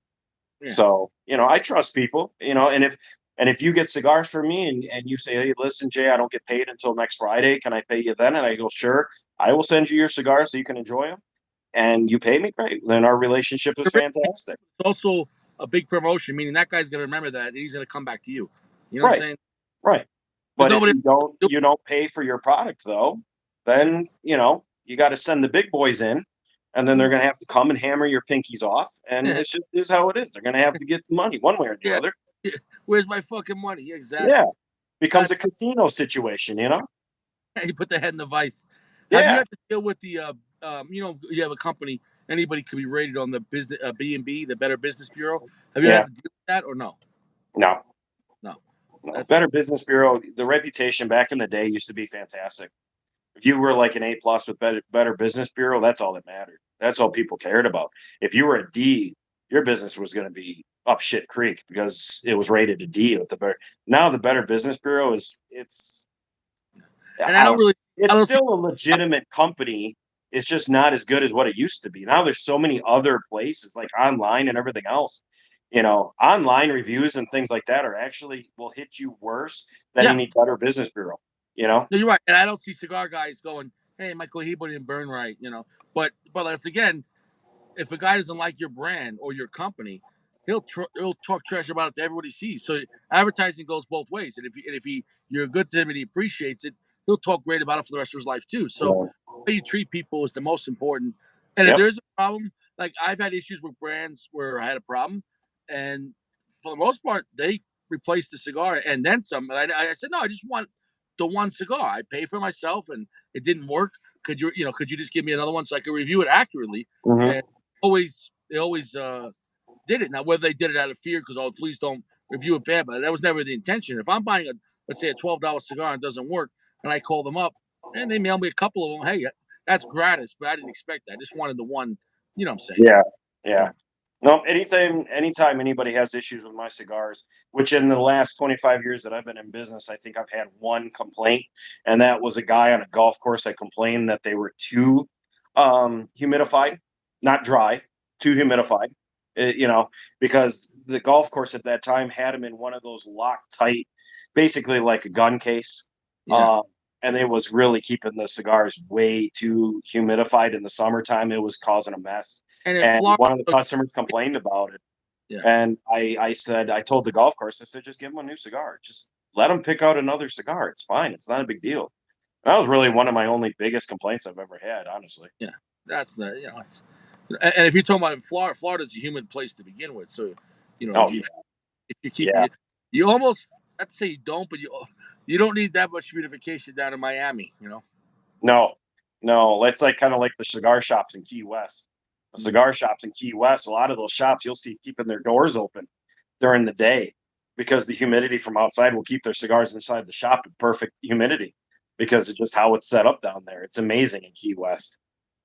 Now, when do you like to travel? You go to Florida a lot. Do you ever fly to Cuba? Or do you have what do you like to do for I fun? do a lot of traveling in the states, anywhere from Wisconsin, Illinois, up to Michigan. I've been to Indiana, South Dakota, North Dakota. The family and I go down to Myrtle Beach a lot. We go down there every season or two times a season. I'll go down there, play some golf. We'll hang out down the beach and just have a good time down at Myrtle Beach a lot. Um, Florida's okay, you Yeah. know. I like Florida. The one time we went down there, the people we hung out with weren't really the greatest, so it kind of put a sour taste in our mouth. Mm. But other than that, North Carolina, South Carolina, Those Kentucky. big golfing areas, right? South Carolina has some of the best golf courses, correct? Myrtle Beach was just rated one of the top five in the world. Top five in the world for golf. Have you So you played at Beth? basically have like Florida, you have Yeah. like Jupiter, Florida, you have Myrtle Beach, South Carolina. Of course, you got California, Pebble Beach, all those, and everything else. But yeah, top five in the United or in the world for golf destinations. So it's pretty slick. Have you been to New York, like the Bethpage Black on Long Island? That's a good rated.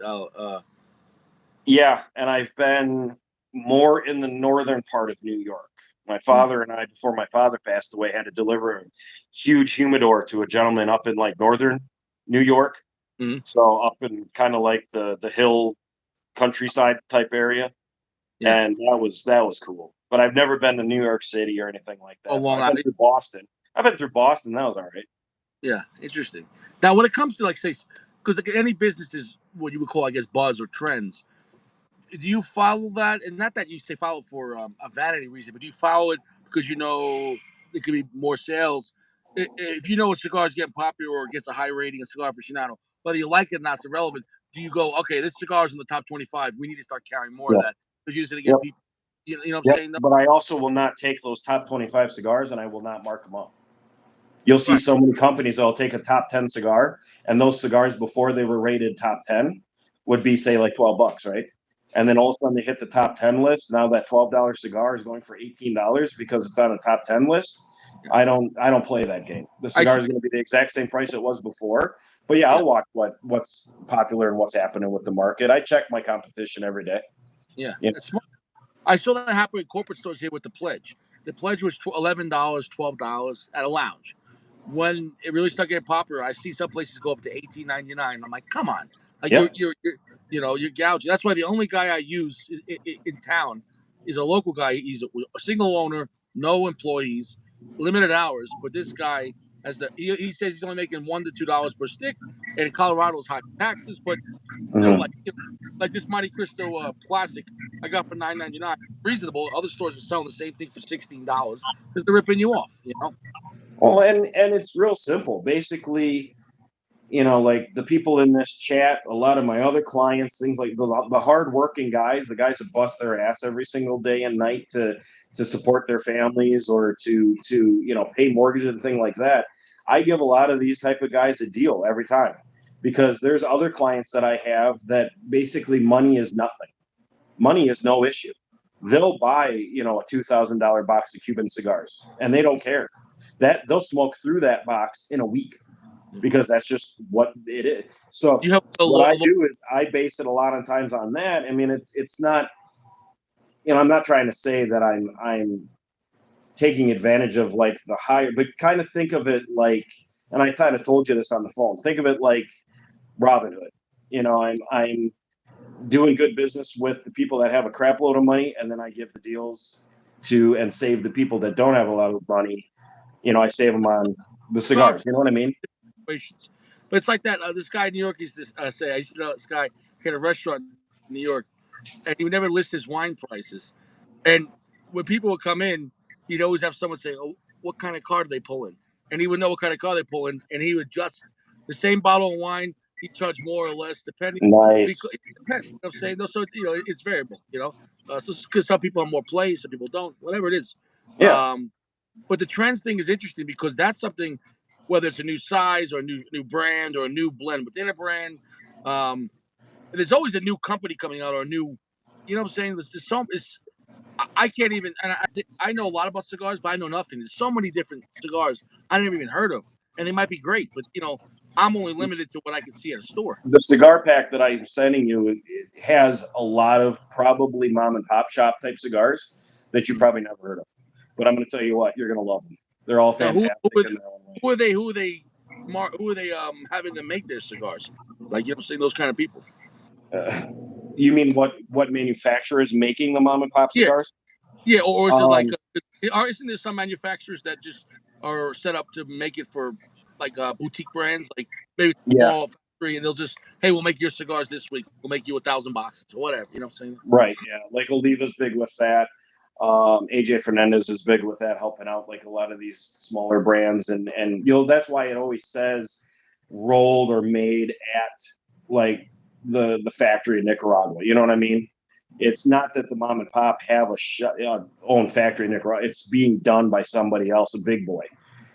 Right. And then but as a mom and pop, you are able to pick your tobaccos, get the flavor profile you want, test it, do it Yeah. again, test it, do it again until it's the way you want it.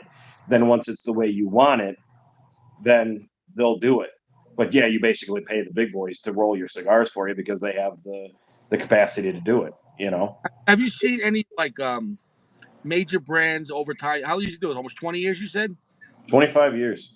So in those 25 years, I'm sure you've seen brands that maybe start here, and then they go to shit, or they change. Like for example, I'm sure you had the old Camacho when they were Aroa, but then Mhm. Camacho Davidoff, and a lot of guys say, well, the older Camachos were better. I don't know because I was too young. But I mean, did you see a change in that, or you Yeah, know? do you like I'll be honest, and everybody knows this one, Gurkha, the Mhm. situation with Gurkha, how Yeah, Gurkha used to make really, really high end cigars, and then all of a sudden it started kind of going downhill, and it just started getting worse and worse every single yeah, time.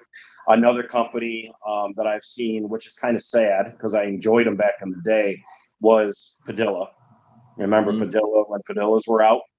yeah. The original Padilla Bears and that type of stuff. Those are fantastic cigars. His quality and his pride just they've kind of gone downhill. Mhm, Um, yeah, there's quite a few, but then there's other companies such as EP, mhm, Oliva, those type of companies that really were making good cigars in the past. They were they were good. They weren't super popular. They weren't the greatest. They were getting some pretty good ratings, but then all of a sudden they start pumping out some amazing stuff like the Oliva V. You know, when Yeah, Oliva V came out, Oliva's name skyrocketed, and everybody wanted Oliva V's because that had what, a 95 rating back in the day. yeah, And then EP with now his whole, Encore line and everything else, that's really skyrocketing his name and everything, which is great to see. You know, um, Padron's always been Padron. I mm, don't think they're going to go anywhere. I don't think anything's ever going to change with them. They had yeah. their 3000 series and stuff like that in the past, and then they start making like their 40th anniversary, their 80th anniversary, and they skyrocketed. Their company took off. And then they start charging $600 a box for cigars, and it's just like you watch those. I watch those boxes of Padrones start at, oh my god, $160 a box. Mm, And then now today they're what, like $570, $480, all depends, you yeah. know. So, Oh and no, it's good to see. yeah, yeah, But then I watch other companies like Gurkha and yeah, Padilla that they were starting so high, and then now you buy a box of Gurkha cigars for $59. yeah. You know what I mean? And it's Well, sad to what, see it. what's crazy about Gurkha and the guy the guy that runs the he's like the vice president. I interviewed him, and he he literally told me, and then when I asked him too, he really didn't want to talk about Gurkha Internet, meaning the Cigar International cigars. Basically, Mm-hmm. what he said was those aren't his cigars.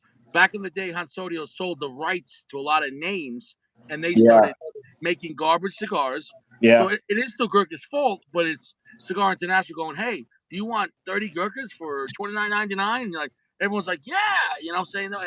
yeah. But the big thing is they always say they used to cost $2,000, and you're like, oh, I got them for $1 a cigar, and you're like, you know, Do you know? Do you know? Do you remember the old when Gurkha had the Gurkha? It was, I think, either the red or the black dragon back in the yeah, day. The red or the, I think it was the black dragon back in the day, was originally a box that was actually made for one of the Japanese, basically Japanese mafias back in the day.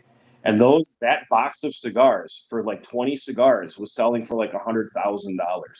And that's that was his stuff. I mean, that was awesome. And then he came out with some of the more affordable stuff.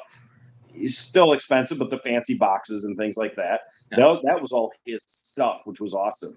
And then yeah. then all of a sudden you got the Gurkha Hudson Bays and the Gurkha, cabinet series and all that weird stuff. And then it hurt him. It hurt him They bad. trying to the newer stuff. They're working with Oliva, Placencia, and PDR and Aganorsa. So like the 30th anniversary, the Celery Reserve, and like the Gurkha Nicaragua, those were better compared to, let's say, the Ibn stuff. But the Mhm. problem is they've ruined their reputation from the past, and guys just a lot of the guys that say my age that remember that are going to be burned. You know what I'm saying though? Yeah. So it's once you they did, in my opinion, they're doing a good job now of damage control, but still, I feel like there's a certain generation they lost. They're gonna go, no. I remember buying these cigars for. I remember one time I bought a 10 pack of Gurkha for like $9.99, and I couldn't smoke one of it. It was like a garbage cigar. It was like Corum, and I was like, this is garbage. But then years later, the Celery Reserve came out. And I'm like, oh, it's actually a good cigar. But the problem is like, if you make garbage and good at the same time, you still remember the garbage. You know what I'm Yep. saying though? Yep. You know, reputation is really important, man, when it comes to stuff. It is. And I if you were to start a cigar company, rolling cigars like with Sacco stuff, Mm, it's cool to hear how Sacco has this opportunity to do this, and I would right. love to see him do it. I would have no problem getting some of Sacco's cigars in and selling them for him and everything else, get his name out there.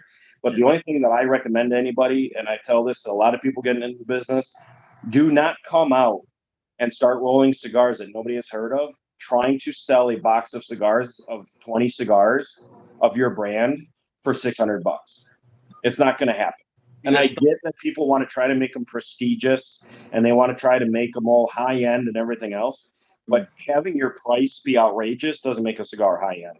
yeah. You know, Yeah. come up with I also cigars. think when you start with a new brand, you got to get your word out there, by Right. volume. And like, what's AJ Fernandez? AJ Fernandez was like uncuts and the one with the night on it. What's the one with the with the night?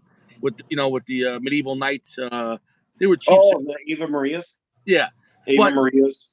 put his And of name. course, you have Diesel. You had the Diesel line. Remember when he came out with the Diesel line? Yeah, the uncuts. So they put the volume out there, and then slowly you start put a little better cigars, but maybe a dollar more. But they were better though. And then as time went on, now he's at like Aging Room Nicaragua or the Montecristo 1935. But you're talking about it took him 20 years to get to a Yeah. prestigious level. Right. If you Yep. just so you want to get into the market, get in there and then start from there. And this as much as I do, and a lot of these other guys know it as much as I do. The price has to equal the quality. Mm. You can't sell a $15 cigar and have it taste and act like a $6 cigar. Yeah. And you also can't rip yourself off as a cigar business owner and have a sell a cigar for $6, but have it taste and perform like a $18 cigar.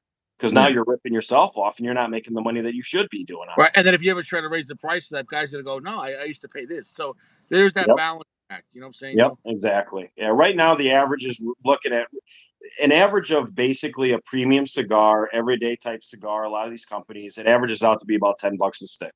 Yeah. So, now back in the day, like I said, when I started, it was $5 a stick, $4 a stick. $5 a stick was a bargain, and people love that price. But now, yeah, about $10 a stick. Once people get over that $10 a stick line, then they get really, really picky about how it tastes, performs. Because if you're dropping $14 on a cigar, that thing better last you for a good couple hours and it better perform amazing, you Yeah. know? Yeah, if it's not great, yeah, no, because like I said, there's world standards out there. And I can name only a few on my hands. Like when you get to $15 and up, there's a few brands I trust: Hemingway, Fuentes, Opuses. Well, Opus is gonna cost more, but Padrones, Oliva. What's crazy about Oliva?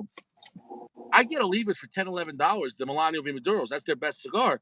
Mm-hmm. Uh, I wonder one day if we're going to see even a higher tier Oliva. You know what I'm saying, though? Like, why do you think some brands keep themselves at a certain tier? Is it because they don't want to lose the market, like on what they are, or it's almost if you're let's say right now the best cigar they make is the Milano V. If they make a better cigar, well then guys smoke that and then forget about this one. Like, you don't want to compete against yourself too. I'm trying to say. Yeah, basically. And I don't think you're going to forget about a cigar, but if they come up with, say, a 98 rated cigar and then Oliva V was a 95 rated cigar, Yeah. now they're going to have to start focusing on maybe dropping the price of that Oliva V a little bit to still make that, a good price for people to enjoy. And then because everybody's going to want to go for that 98. You know how ratings go. The Yeah. minute a cigar comes out with a 94 rating, 95 rating, boom, it's, a whole nother level. They sell out. People demand them constantly. People are asking for them constantly. But yet that same cigar that was just rated 96 was rated nothing last year and nobody was interested in it. But now because it's 96, now it's boom, I got to have it. Yeah. I think there's beauty in finding a cigar great before the prices go up. And yeah, I I almost feel like certain brands are kind of set. Like I don't see Oliva V coming out with Oliva Z. Like it's kind of like maybe time, but I mean, think about it. The V came out years ago, the Milano V, and even though the Maduro is a different cigar, it's still on that same line. It's Mm-hmm. probably what 10 years. Yeah. It's been a while, right? And So it was upsetting to me when Oliva V came out with the 125th anniversary. Mhm.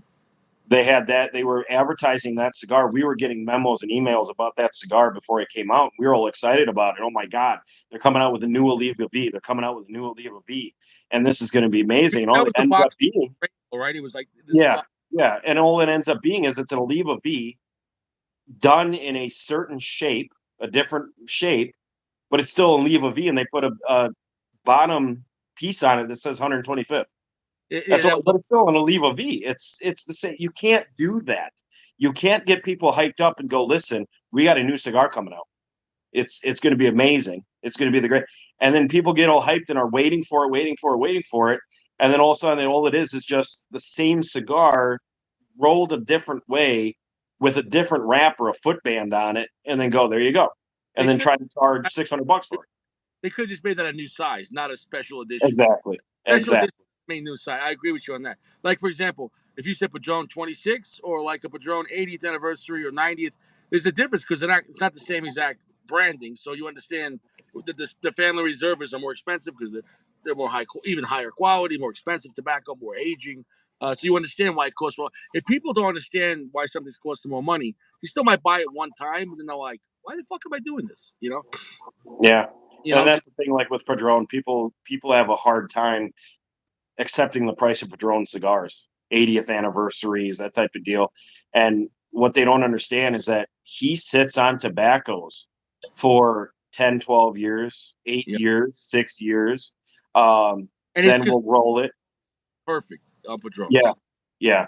I mean, what people don't understand is between the time frame, the tobacco that he's doing, and then the yield that they get from the fields.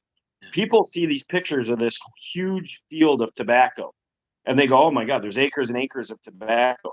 Out of that picture, they'll probably get about maybe one third of that if they're lucky, because between bugs, weather, um, just damage, soil, whatever, who knows, whatever happens, Well, also, they won't get all that tobacco tobacco. can always age the way they want. So if they have leaves not, you know what I'm saying, aging right, they don't want to ruin the. You could, but then you're going to ruin the blend. You know what I'm saying? Right. The Padron, let's say, is very consistent.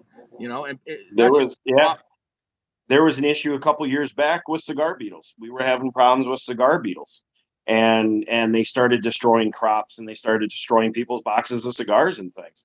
And I think I was hit with maybe like 5 cigars that I ended up having them that were together in a pack. And I of course you toss them out right away, make sure that you don't have them anywhere else and everything else. But come to find out, they got it in the shop and before the shop, and they spread and so now all that tobacco is gone. They burn it. They won't use it for, they can't. It's gone. And so what these people don't understand is, what you see and what you're getting is two different things. You know, like I said, there can be 100 acre farm of tobacco, but out of that 100 acre farm, they could probably only yield probably like 10 acres. It depends on how it all comes out. yeah, and you're not getting tons of, let's say, wrapper or anything else, or you know, yeah, no, there's a lot of work that goes into it, man. Yeah, And fine product, and with aging, it's the same thing with Scotch. You can see tons of barrels, but if the Scotch doesn't age right, they won't use that barrel, you or they got get it. cashed or get used for filler or like blending Scotch or something. But like single malt stuff, like there's a lot of control and there's a lot of loss. So you have people that they lose warehouses from fire. You know, Yeah, I think yeah. one just recent was it Caldwell that they lost the stuff to fire. I mean, you hear about these things and it happens. Yeah, where the curing barn and everything went up. Yeah, it was sad. What do you think about Alec Bradley? It's a major thing. Alec Bradley getting sold to General under STG. Where do you think that's going to change the brand and hopefully increase quality? I'll be honest, I'm not a fan of it. I was a little disappointed. I'm happy for the family that he made the money that he made off of the brand. He deserves it with how many great cigars he's come out with. But he also was just getting his sons involved with it. And his sons were coming out with some really good product. And then you hear this news, and I'm not thrilled about it. I Well, what hope that sometimes you're right. they like, you know what, this is harder than we thought, and so the father's like, "Fuck it, I'll just sell it." You know what I'm saying? No, maybe that Yeah, too. yeah, I agree. But you hope that this company bought it, they're going to have some sort of involvement in it still, the Bradleys. And then the product should hopefully keep going up. And then you hope that the product goes up, but because it's under STG now, that hopefully the prices will be a little bit better, maybe because they can produce more. I But just then that's, it'd be something in name only, and then they go worse. You know what I'm saying? Because in my opinion, the yeah, original audio was fantastic, but as time went on and you start seeing being dumped on Seabid, I think the quality went down because they didn't taste as good. I thought it wasn't bad, but it also the guys here that had issues with the draw. I think the Tories here he bought some Alec Bradley. I think it was him, or and from Seabid, and they weren't even working. So it makes you yeah, wonder. Once again, going back to the Seabid, are they the real cigar, or like would the real cigar please stand up? I don't know. Like, yeah, if you're a company and say, listen, hey, look, I can sell a lot more of your cigars. Just let me use the name. Don't say nothing. I'll give you a kickback. It hurts your quality, but there's still a lot more newbies and let's say that won't know the difference. You know what I'm saying? Though, I mean, Yeah, I'm not saying it's a good business plan, but it's a short term plan to make a lot more money. You know, because you yeah. don't or David I will so don't. it. You know, Yeah, I don't know what to make of it. You hope it all works out. You hope it works out for the company. You hope it works out for the customers. I hope it works out for all of us. I hope the product keeps going up and they keep making some great stuff. Maybe the prices will change a little bit, but just like with a lot of other things where these big boys buy the little boys, once that happens, quality starts kind of deteriorating, prices go up. I don't know. I don't know what's going to come of it. I'm not happy about it, to be honest. I had a good relationship with the Alec Bradley Corporation, and I dealt with a lot of his cigars, and then I what was found your out biggest about seller? What was your biggest seller? the Tempest, the original Tempest. The Interesting. Tempest Nicaragua was really a good one, and then for the Sons, the Blind Faith, the first That release was of Blind Faith was yeah, amazing. And then the Gatekeeper yeah. was people loved the Gatekeeper, and to this day, the Gatekeeper is still fantastic. That's a great cigar. Magic Toast didn't work out too well. That was kind of the Coil didn't work out too well, but yeah, the Gatekeeper and you got it's still going really well, Yeah. but that's what I'm saying. I don't want to see those cigars now get a whole new shipment of them and say, like, in the next couple months, now it's under the new name, and then to have them and be like, oh man, well, these suck, Yeah. you know I'm gonna ask you some.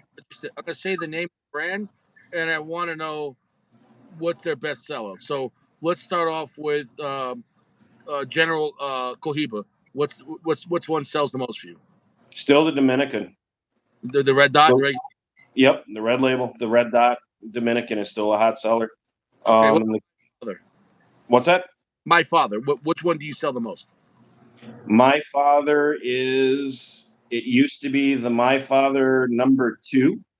Hmm. Um, and now it's going back to the 1922.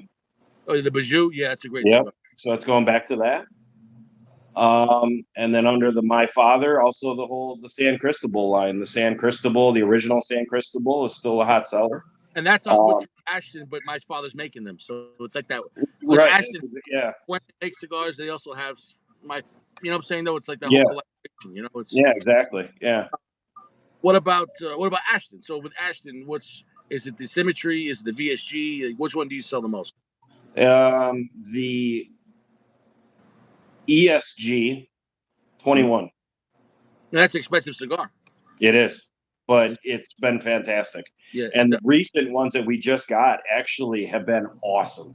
yeah. Awesome.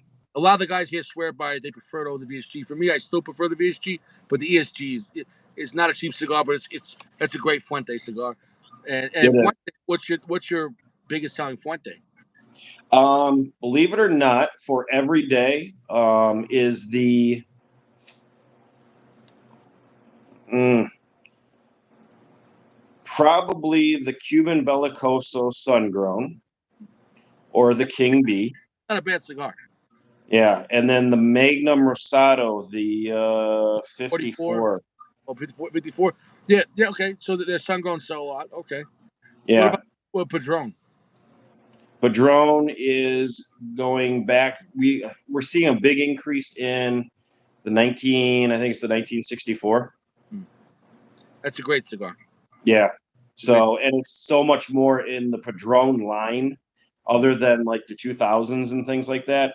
It's a lot more affordable than a lot of the anniversaries and the higher ones than that. Right. So, Yeah, because once you get to say luxury Padron, I say it starts at 64, then it's 26, and then the family reserves. mhm, But within the whole luxury line, the 64 is still the cheapest, so it's still great, but it's the most reasonable. exactly, Inflation goes up and people have less money.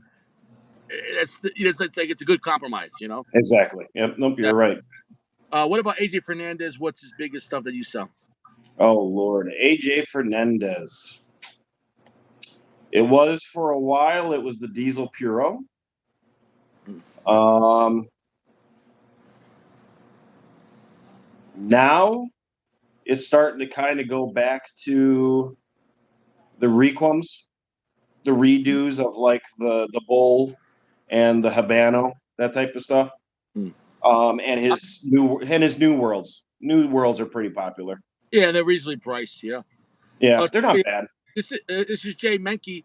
He has his own business. It's Cigar D's DEZ. If you want to check out his website, I'm just picking his brain because it's nice having a guy that's been in the business getting inside information here. Um, let's see. What about okay with Romeo and Juliet on the Altea side? Is it the 1875 volume? No, it's going to be your San Andreas, Hmm. your Romeo San Andreas. That's actually pretty strong. Good cigar. Yeah, those are real hot right now, and it also helps because I think right now a lot of places are doing like a box of them for like $99. That's not bad. So yeah, you're getting the Romeo San Andreas for cheap. Those and then the 505s. The You know, 505s are and still pretty popular. that's a pretty strong Plasencia cigar. That's a great cigar. I Yeah. had years ago, and you know, I should have put that on my list. The 505, because that's the area code for Nicaragua over there. Yep. That's a great cigar. What about Macanudo? What's your hottest selling? Is it? If I had to guess, it's the Inspirado line, but you tell me. Which line? Inspirado, Macanudo. Yeah. Macanudo white and Macanudo orange. Okay, they sell a lot. Okay, I can see that. Oh, and you still have, and if you want to go back a little ways, which is still a pretty hot seller, 1997s. Okay. Oh, Remember the ones with the big the ass gold, the big ass metal bands on them yeah, that you use as like the, punching rings? Remember that? Yeah. yeah, and it has like a nice, like different kind of box. Yeah, Yep. that's a nice wrapper, definitely. Yep. Um, What about with Punch? That's a value brand. You sell a lot of Punch because it's a volume brand, you know. Rare Corojo is still real popular. And What about the the Diablo? I was just going to say the Punch Diablos got real popular because once everybody found out that it was done with AJ Fernandez, people went ballistic, and of course those became pretty popular. Yeah. So yeah, a lot of people like those, but the Rare Corojo is still really good. And then just the original, not the newly redone, but the original Puro line. Okay. I don't think I've had that one. It's the Nika Puro, Although I the did Punch have. Nika. Yeah, the original one though, not Oh, not the most recent redo ones. The uh, redos are yeah, I had the new one. I wasn't crazy about it. Yeah, but no, no. okay. What about Monte Cristo? And within Monte Cristo, what? Okay, we'll talk about classic, and then we'll talk about Placencia Monte Cristo, like with the Epics and etc., and the Spadas, and then AJ Fernandez. So with classic Monte Cristos, you have the platinum, the yellow one with White. the classic line. You Yep. have the white Monte Cristo white. Which one of Yep. those sells most for you? Classic white. Because no, in Definitely. Connecticut, There's just no room. It's classic white. It has been, and I think it always will be. It's a mild cigar for a lot of guys, and the flavor of it is fantastic, and they burn great. So it's definitely gonna be the light. okay. And then with the Placencia line of Monte Cristos, there's a whole bunch of them, but you have like the Espadas, there's two of them, and like I don't know how many epics. There's a whole bunch of epic lines. I think 4 or 5 of them. You know, they have every year they have a new line. Or the Esto K. Which one of those? Or do those even sell a lot? The original Espada girls. Mhm. And on the AJ side is the 1935, or the original you had the Monte by Monte Cristo with him, or the Monte Cristo by him, and then they had the Monte Cristo Nicaragua. You know, they had so many Yeah, different versions. the biggest one still, and it was in the past too because it was really high. Was the Monte by Monte Cristo done by AJ Fernandez? The number Yeah, two, the Jalapa number two. yeah, Yeah, yeah. That was a good stick. Interesting. those epic lines that Monte Cristo came out with, I don't know. Mm. They're good, but I don't know. Do you sell a lot of aging room or no? Anyway, Aging room. the F-55 and the core Connecticut and the core Habano. I'm a big fan of the F55, and that changed. That used to be like F55, and then now it's the Quattro. Like, didn't they rebrand the name and change the Yeah, name? it's a Quattro, but yeah, the F-55 was one of the best ones. And then Now the core Habano is really popular, and the core Connecticut is really popular. Mainly again because you can get a box of 20 for like $100. Right. So those will be coming in cheaper than the aging from Nicaragua, which is Yep. their top shelf form, which is great. But you're saying that the cheaper ones are moving more. Yeah. Yeah. Interesting. Interesting. Um, hmm. Has there ever been a cigar that surprised you that it sold so well?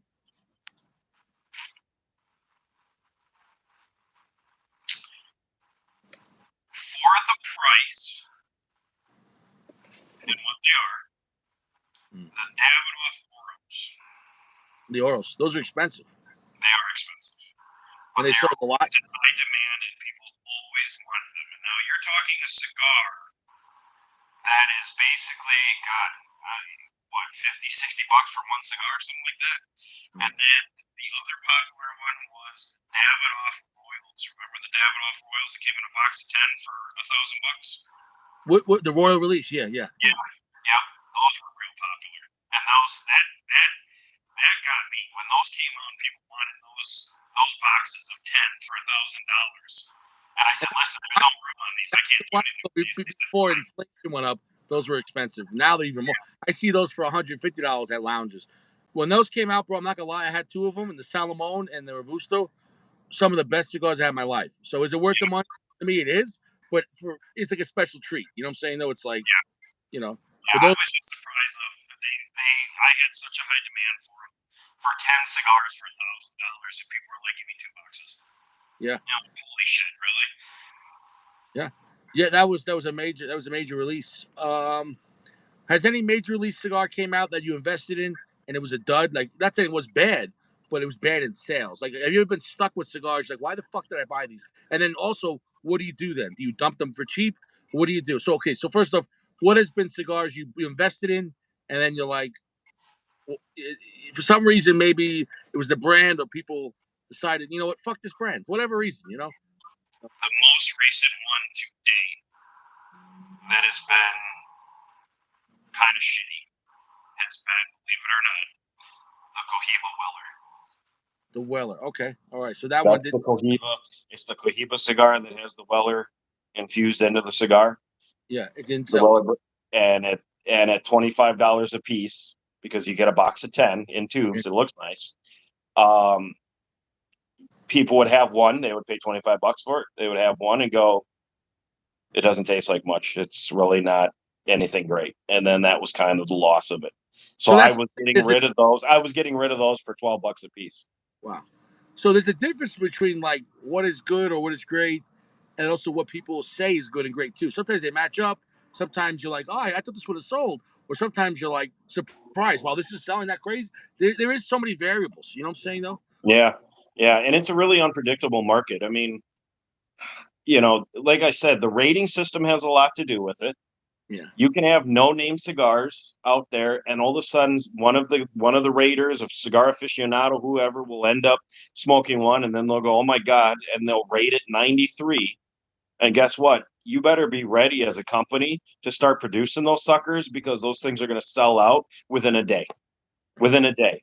The other So cigar I that is really want to have the stock ahead of. How do you know, or is it just luck to have stock ahead of time, and hopefully you didn't sell them, and then it gets a good rating, and then maybe you could make Yeah, even. it's luck. It's basically it's luck. I mean, it's you have your own production numbers, and then you just base it on that. But then all of a sudden, you find out someone just had your cigar from like Cigar Aficionado, and they're rating it. Now you're kind of interested in what's going on. Of course, you keep your eye on it, and then all of a sudden, the Cigar Aficionado comes out at the end of the year and goes, "Okay, here's our rating," and then they find out that their cigar was just rated like 93 by Cigar Aficionado. The chaos that ensues after that is unreal because they have to go start producing it because everybody sells out of them. Every location sells out of them. I will get text messages from people going, "Give me two boxes of these." Well, have you ever had them before? Well, no. Well, then where do you get them from? Well, they were just rated 93 Cigar Aficionado. Yeah. So All that right, could man. hurt you. Good rating could hurt you because now people want them, and then you're like, if the company's smart, they don't rush the production and lower the quality because Yeah, that happened with a cigar years ago. That was great, and then the next batch, like the next year, they sucked, and like, but they had so much supply, and then nobody wanted them, and the guy told the rep, I can't sell these cigars, and that could happen. What about LFD? We haven't talked about that. What has been your experience with LFD? What's your favorite and what sells the most? And do you carry the whole line? Because they have everything from like, you know, mid tier to like the bull, Yeah, or the 20th. Honestly, the 25th, if you want the bull, the 25th anniversary is a close blend and it's stronger. Now, that's the rep told me. He goes, if you love the bull and you can't find it, get the 25th. It's actually a higher priming version of the bull in an easier size to make. And most people will pass on the 25th and they can't find the bull. yeah. The LFD double Aharo is real popular. The LFD, it's kind of gone out a little bit. The LFD Airbender, Okay. with the snap chisel Yeah. tip that you basically just snap and then you smoke Yeah. it. Do you know that Um, that's patented? No one else could do that. He patented that design. I yeah, don't isn't that know. cool? Yeah. And then you didn't think of it really at that time when it first came out. You didn't think of it anything being major. You were like, "Oh, it's just a chisel end." But then when he came out, he had a special video that came out, and he said, "Here's how you do this: you take it, you pinch it, and it opens it up. You don't need to cut it." Everybody goes, "Holy shit!" And now everybody's like, "Oh, I'm gonna get a chisel. I'm gonna get the chisels." So they love them. But those airbenders, my one of my favorite ones is the original, the large chisel reds. The bigger chisels. It's like a 6 by Oh, the 54 box press. It comes with like 10 in a box. mm, You got the reds, and then you got like or the chapter ones and the chapter twos. yeah, those were good. Yeah. Yeah, I enjoy the chapter one. The chapter two is pretty good. And then for an everyday LFD, I think the LFD. God, I'm just trying to think. They have so many cigars. They had the Reserva Special on the lighter side. They had the Suave back in the day. Uh, Yeah, Suaves weren't were too popular. I like the Cameroon Cabinet. That's a great cigar. That's about it though. That Cameroon wrapper was delicious. Yeah. But some of the other ones just kinda just I don't know, they didn't really do much. But No, I like the double Aharos and things yeah, if you're with in the mood for LFD. a really strong stout cigar, that cigar, Yeah, you that's got to. exactly it. With LFD, I don't have a lot of LFD. I don't smoke a lot of LFD because they are so strong a lot of times, and you really have to be in the mood. You have to have Well, a if you heavy smoke meal. a day, if you smoke two cigars and then have a double arrow, you're gonna throw up. It's a lot. I know, it is. I mean, you'll have to have a heavy meal and then maybe sit and have a LFD after. That's about it, but What about Blackwork Studios? We didn't talk about them. Blackwork Studios, Are they hard to deal? Hard to The get? Killer Bee series right now is real popular. Hmm, interesting. And Archetype, no one talks about. I've had a good time with them. To me, all their cigars are what I call exotic, like really unique. But Yeah, that might turn people off because like the people will be like, "What the fuck is this?" They're really strange cigars. They are even the brand and the names of the cigars, but yeah. they're exotic. The archetype, what was it? The archetype Sun, the red banded with the red footband. Mm, interesting. You I had don't, like that, and then you had the archetype. You had the archetype blue. What was it? The archetype blue? Was it the moon or whatever it was? they had a whole. I forget the names. Like that. I don't know if it was one called the Mist. It was all these different weird like. Yeah. um But I liked what they did as far as being. It stood out to me, but I don't see tons of them at the stores here. No. There was the guy that Gurkha, the rep who tried to. He's from Cuba and he works for Gurkha now. He tried to make more reputable cigars, and he has been, but the brand's still damaged. But he said, I want to make less cigars because he goes, humidors at stores are not getting any bigger. So if you come out right now today, if you make J. Mankey cigars and you have 12 lines, they can't put 12 lines in let's say five sizes. They don't have room for 60 of your boxes. You know what I'm saying though? Yep. So it's kind of difficult by constantly. Maybe that's why some brands keep the same line and maybe just add a size because they might not have even room to carry all your lines. You know what I'm saying though? Right. When they Yeah. carry a new one, they have to let go of an old one.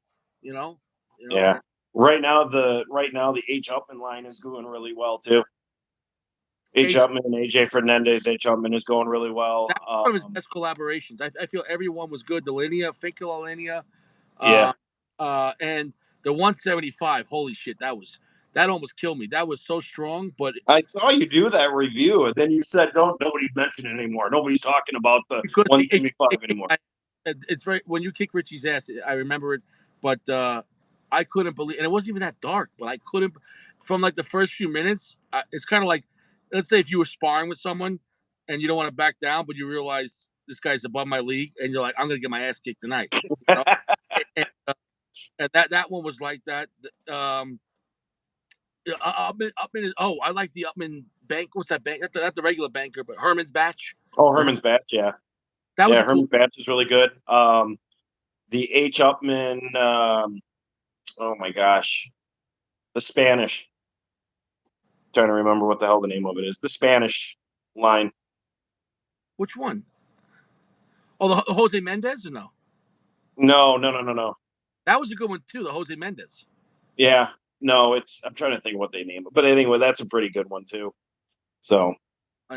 Okay, what about another big brand we talk about that is my father, Tatuai? Oh man. Tatuaje, the Monster line is real popular, of course, because it's collectible. Yeah. Good flavor, good cigars, really good, but so collectible, so rare to get your hands on, and if you can, and what he did is he did everything so good. When he did the box sets where you put the boxes together to have them together as like a face, he was so smart to do that because he would release one and people would try to get their hands on it.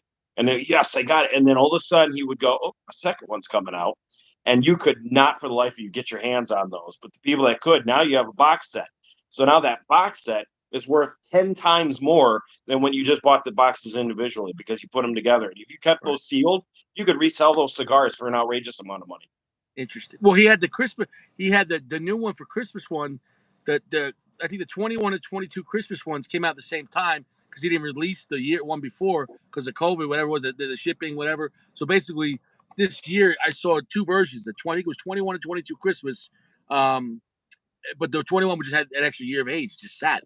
Did you sell any of those? This Christmas, it was like I think it was like 25 days of Christmas or something like that, like almost like a calendar. You know what I'm saying? Oh, Like, the advent calendars.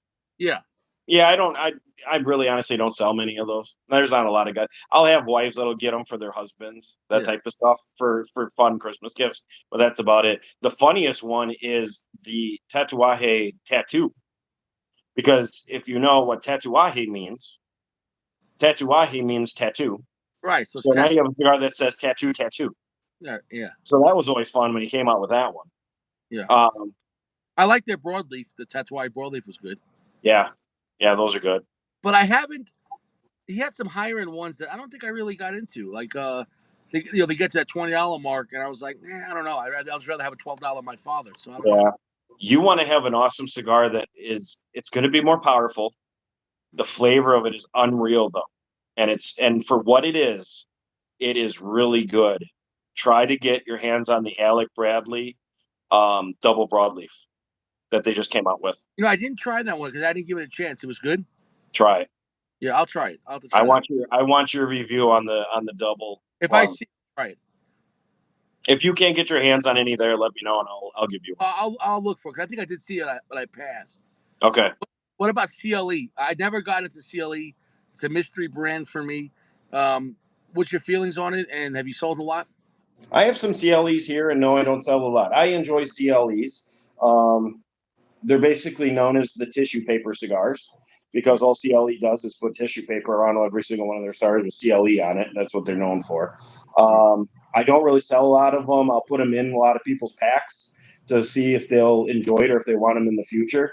But I don't really get a response on them. Nobody really knows about them. That's what I'm saying. I never see anyone smoking them at a lounge, and I've never seen what do you call it?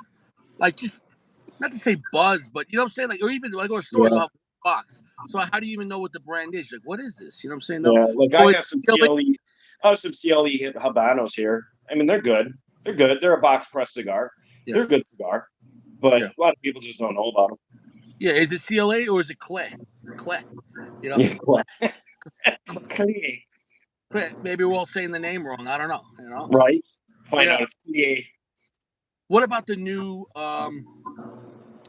Not Ramon Alone is the other one. Sancho Panza. They got redone under General Cigars. They repackaged it with Matt Booth from 101. Oh yeah, I have not got my hands. I have not gotten my hands on the new ones yet. Um, I've heard okay things about them. Yeah. Still mixed with some Mexican tobacco and things like that, which Yeah. is awesome. But I have not. I've had the older Sancho Panza, which are fantastic. I like those. But I haven't had any of the new ones yet. I'll say I this haven't got around to them yet. might be the opposite for you because I didn't like the original line, um, but the new ones I had and I enjoyed them. So maybe it might be opposite for you. Maybe you won't like the new one. Really? I'll Yeah, have to try it out. I yeah. really honestly haven't. They came out with all of them basically at the same time. Did you notice that? It was a They lot. had like the That's blacks, the line. blue. They did all at once, and they Classic said Maduro they're and extra. redone. I think I'm not sure if I had the Maduro. I had the Maduro, I think, not the extra forte, and the Maduro was good. But the extra forte, I'll have to try to see how stronger it is. Maybe But you and I will have to have. Maybe you and I will have to have one together. mm, I'll do an extra fuerte with you, and we'll see how that works for. I just haven't had the time to enjoy them yet. You know, it's a I'll have to lot get my hands to on 'em. rebrand a brand. But I think they still do. They still make the old brand. No, Those are no, they're gone. so They're if done. people have them. The minute they get collabed with somebody else like Matt Booth, that type of deal, a lot of times it's all going to be licensed under that new entity, I'll say this: and a the new lot of boxes look nice. The new boxes yeah, look, but that means yeah, they not the do look a lot better. cigars aren't good. But the cigar was good. Remember Uh, the old box was just a brown box with brown cigars with a brown band. yeah, it looked very. And they weren't that expensive, $6. You know what I'm saying though? Yeah, yeah, and that's the thing. People have to get into Mexican tobacco. If there's somebody out there that's watching this, I'm going to tell you right now: try Mexican tobacco. Try cigars that have Mexican tobacco mixed in with it, or a Mexican San Andreas wrapper, or a I'm a Mexican big filler. San rapper. I like San Andreas rapper. Yeah, Yeah, I mean, just try some Mexican tobacco. You'll be surprised. I find Mexican tobacco to be really good. I was into Mexican tobacco before it was way popular, and before a lot of people started using it. So just try them. I think Mexican tobacco cigars are delicious. yeah. No, there's some good stuff. Would you get into La Gloria? Because I think La Gloria back in the day was better when Epico ran the factory. But do you still sell a lot of La Gloria? Because I feel like they try to come out with more cheaper cigars just to sell by volume. Like they had the La Gloria, I think it was Nicaragua. It was like $5, $6, but I didn't like it that much. But Yeah, I know the Lagoria Serie R's are real popular. And then the new Society cigar, yeah, that one that's I had really good. experience, but that one Well, was good. don't have one because that's in your pack. What's that? Don't get one. It's in your pack. The No, but Society cigar. no, I had that one, and I'll say this though. Oh, I okay. think the main reason why I had a bad experience, the shop I bought it from, the cigar was so moist that I had a terrible burn, and I really No. think that really when you're if you have a cigar that's like that lounge I bought it and I smoked it like an hour later, and it was the only cigar I had at the time, so I would have liked to let it sit, let it dry out, but if a cigar's too wet, it's gonna ruin the Yeah, experience. yeah. And then the another one that you're going to be getting is the Eighth Street. Eighth Street's a good cigar. On A Street or Eighth. oh, I never heard of that. Yeah, it comes in a really nice box of 10. It's a limited cigar. Really good cigar. Do you sell Aladino? The what? Aladino? Oh, the new stuff? Yeah, yeah, Aladino is he's the guy that used to be the guy that made the original Camacho. I'd say Aladino, from my experience, came out a few years ago, but a lot of people don't have. Some shops have it, some people don't. Yeah, but he just came out that Aladino Cuba, right? I don't know which one. The It's like name, this new Aladino Cuba, I swear. yeah. The name of it was Cuban. I think there was one. I don't remember the name. They had Okay. the Aladino Corojo Reserve was good, and the regular Aladino was good. It's Honduran. Okay, what you feel on that? A lot of times I feel Honduran cigars don't get the same representation as they say Nicaraguan. You They know, don't. Nicaraguans is just skyrocketed in the market, but Honduran deserves some love. yeah, Honduran wrappers are delicious. That red hue wrapper that they have, yeah, and then if you get like the kind of like that Lagoria, the Society cigar, that Society cigar is a all Honduran puro, yeah. and I think they're fantastic. I like Honduran tobacco. I had high hopes for that because it was Honduran Puro, and it was such a bad night, and it was so wet. I mean, it was getting like a musty basement. Like what if a No, cigar is wet? It, you know, I knew yeah, going because when you light it up, it starts getting soft because it's too yeah, wet. You know what I'm saying though? yeah. Like you're chewing on the thing. No, your warehouse in Pennsylvania. How do you control temperature and humidity with all that stock? Huge S units. Mm. big roof units, Mhm. big high up units that control the temperature, heat and cool, and then huge ass humidification units. But do you have a So, lot of heat that you can watch? So that way, what if you have the unit set up, but for 2 days they shut off or they go too high? Can you oh see no, it? we know everything. We got it all. We got it all. I can look at everything. Mm. So you can control like a temp Yep, track. Temp track. yep. Yeah, that's important. Because I was at a shop one time, and the machine overnight just released moisture without stopping, and they had Oh, all drones in buckets of rice to try to get the moisture down. oh Like man. they lost a lot of cigars, and Yeah, that's it's better to have a dry cigar and be able to try to bring it back to life yeah, than have an over humidified cigar. yeah, Because maybe you have an over humidified cigar, you got a moldy cigar, you yeah. have a nasty wet, and you can't take that over humidified cigar now and then try to dry it out because then the wrappers will crack and it'll just disintegrate. It'll just Well, go to because as shit. it gets too wet, it expands, and if there's a big foot band on it or a big advertisement band, you're like, what I'm talking about? Yep, It can really crack the wrapper. yep. Yeah, And for the love of God, never put a cigar in a freezer. For the love of God. yeah. I don't know I why love people think about that. I don't know. That started years and years and years back. Oh hey, is it all right if I stick this cigar in a freezer and just have it in my freezer? Hell no, it's not okay to have it in your freezer. What the hell are you doing? That should be sitting at 72 degrees and I basically keep all my cigars in every one of those humidors you saw. It's basically around 70 to 72 degrees and then it's sitting at roughly about 68%. And Yeah. they're always correct. But this whole put it in your freezer thing, I don't know where the hell that started. And that could also, like, you're in Ohio, which is a pretty cold state too, because you got to worry about, or Pennsylvania is not really warm either. So, you know, Yeah. now if you were like down in Miami, it'd be different. You know, It's actually a pain in the ass because during the winter you have to watch everything 24/7 because it's cold outside. There's no humidity. It's dry. It's pretty bad. But then in the summer, spring and summer hit, then the humidity skyrockets and it's hot. Now you got to watch to make sure nothing gets over humidified. You interesting. know, it's rough. It Now, have really you is rough. complete loss of your warehouse, or no? You never had an issue with like a No, fire, no, no, cold? no, no. The only thing we ever had was the one time, like I was telling you about with the cigar beetles. Yeah, And we just had to check some product that came in. We knew it was a couple pallets worth, and we just wanted to make sure. So we had to open a lot of boxes of product just to see and make sure. And I got hit with a couple here, but that was it. It didn't spread. You end up getting rid of those boxes, burning them all, and get them the hell out of there, and you're done with it. But if you are to keep a cigar, you don't know you have cigar beetles like that large humidor that I have, if I had one cigar with a couple cigar beetles in it and I didn't know, those cigar beetles will transfer to every single one of those cigars, and every single one of my cigars will have to be thrown out. so and they go right through cellophane. They go through cellophane. They're in. What happens is they're in the cigar when you first get them, and then if depending on how that cellophane is, if you leave them in cellophane, you're better off. Yeah. But if by chance that cellophane becomes loose or whatever else, and they're able to get out of that, they'll transfer to every other cigar. They'll move on. And now here's the crazy part: the reason you have to get rid of them not only is it because it's a bug and they'll destroy everything, but because you're also smoking the larvae Mm. and the bug shit and everything else that's now sitting in that cigar. Yeah, It's horrible for you. it, Horrible. it can be dangerous. Definitely, yeah, Oh yeah, it make you sicker than hell. yeah, yeah. But I can see that happening. Definitely, that would be a bad experience. I don't Yeah, think it's not I think not I've ever cool to smoked deal with. with a hole. Now once the hole, if a beetle hole's there, in that case, you could assume it left, but it's still dangerous to smoke. Yeah, I would get rid of it. Yeah, If you have one cigar with a couple beetle holes in it, or even one little beetle hole, just chuck it. Don't smoke it. yeah. I know you don't want to throw away a $14 cigar because it's a waste of money, No, but throw it away.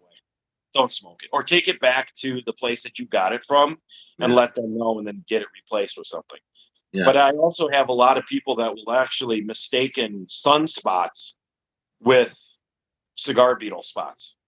yeah. You got to keep that in mind too, because sunspots, depending on what they look like and how deep they are, can kind of look like you have, issues with some sort of insect, and all Yeah, they are just cigar spots. yeah, It's kind yeah. of the same issue with when you first got into this whole thing. You know, when I first got into this business, the big thing back then was, before it was advertised more, was when you had plume on a cigar and people thought it was mold. So people were throwing away cigars because they thought all their cigars were moldy, when actually all it was doing was just had plume from the oils and the aging, and it was actually a good thing to see Mhm. plume on a cigar. It's fine.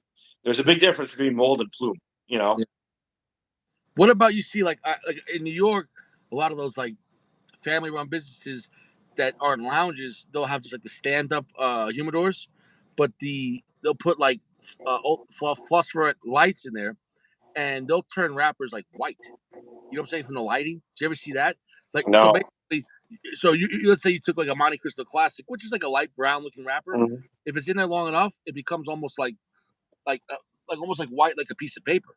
You know, from What the is their reasoning for putting fluorescent lights in it? well, because that way when you walk in, it looks, you can see this. And No. tell them you're ruining the look of the wrapper. Not to say I've tried them and it didn't taste that much different, but definitely you don't want to take a Maduro and then make it look Right. bleach white. It doesn't look right. Right. That's like in the, even with Davidoff and Davidoff's individual displays that they have in different shops. You'll see the really fancy Davidoff display. They use special halogen lighting and everything in there so it doesn't harm anything with the cigars. Yeah. Yeah. So I've never seen anything with fluorescent lighting. That would be stupid. Yeah, no, like I said, these are a lot of like walk in, like those are a lot of buy three get one free, get two free, and play. Oh, nice, nice. Did Yeah, you so see I don't think they before realize. before I hey before I head out of here? Did you see the issue in California that we're actually fighting right now? I just actually signed a petition for it. No, Did you what's this see that what they're trying to pass in Cali for cigars? for smoking in general? No, what? Cigars, vapes, cigarettes. I think it includes chew. Hmm? Um, I'm trying to think what else it includes. There's something else. Anybody born 2007 or after, they're trying to pass a law where it makes it that you are never going to be allowed to smoke. Oh, they're gonna keep raising the age. Or they're no, this basically like if you're born 2007 or later, even when you get to be the age to, like, say you turn 18, 20, 21, it doesn't matter. You are not allowed to smoke because you were born in 2007 or later. That's what they're trying to pass. We just signed a petition for it going, how the hell are you going to pass that? How does that work?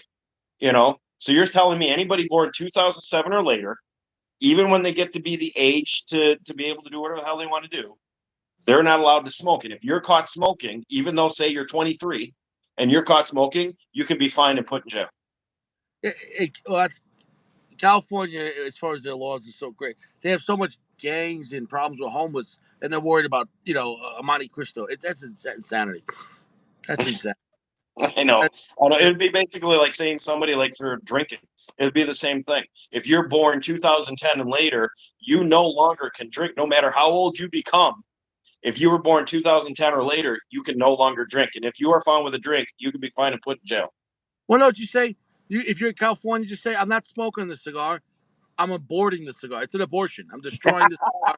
Yeah, and you say right now my cigar is it's a late term abortion. I'm gonna smoke the cigar to the nub. That's it. Don't smoke the cigar. Just say you're aborting the cigar. Yeah, Nice. right, right. Oh And man. you say, hey, my tobacco, my choice. You know what I'm saying? No, I might have to use that one. That's pretty good. yeah, right. You Oh just boy. That's good. I like that. yeah, yeah, or just say my cigar identifies as fentanyl, and they'll go, oh, okay, all right, Right? Right? uh, yeah. Maybe they'll change the names. I don't know. The insanity. I know in New York they're trying to raise the taxes on cigars again, but what are you gonna do? Have 125% tax? I mean, it's gonna crush the stores. The stores are not gonna be Oh able to sell. yeah. You know, Yeah. imagine It's buying real reserve New Real. York is the highest. They're dominating with taxes. I'll tell you that much. It's the highest. It's horrible. Well, know what's crazy about that, and I will end on this. How could same thing with gas? If you're selling us a $10 cigar, let's say you bought it for five, you sell it for 10, and with all your overhead, let's say you're making $2 a stick. They're making how much in taxes? And they didn't do anything. They're making Yeah. more per cigar on the tax than you are in profit.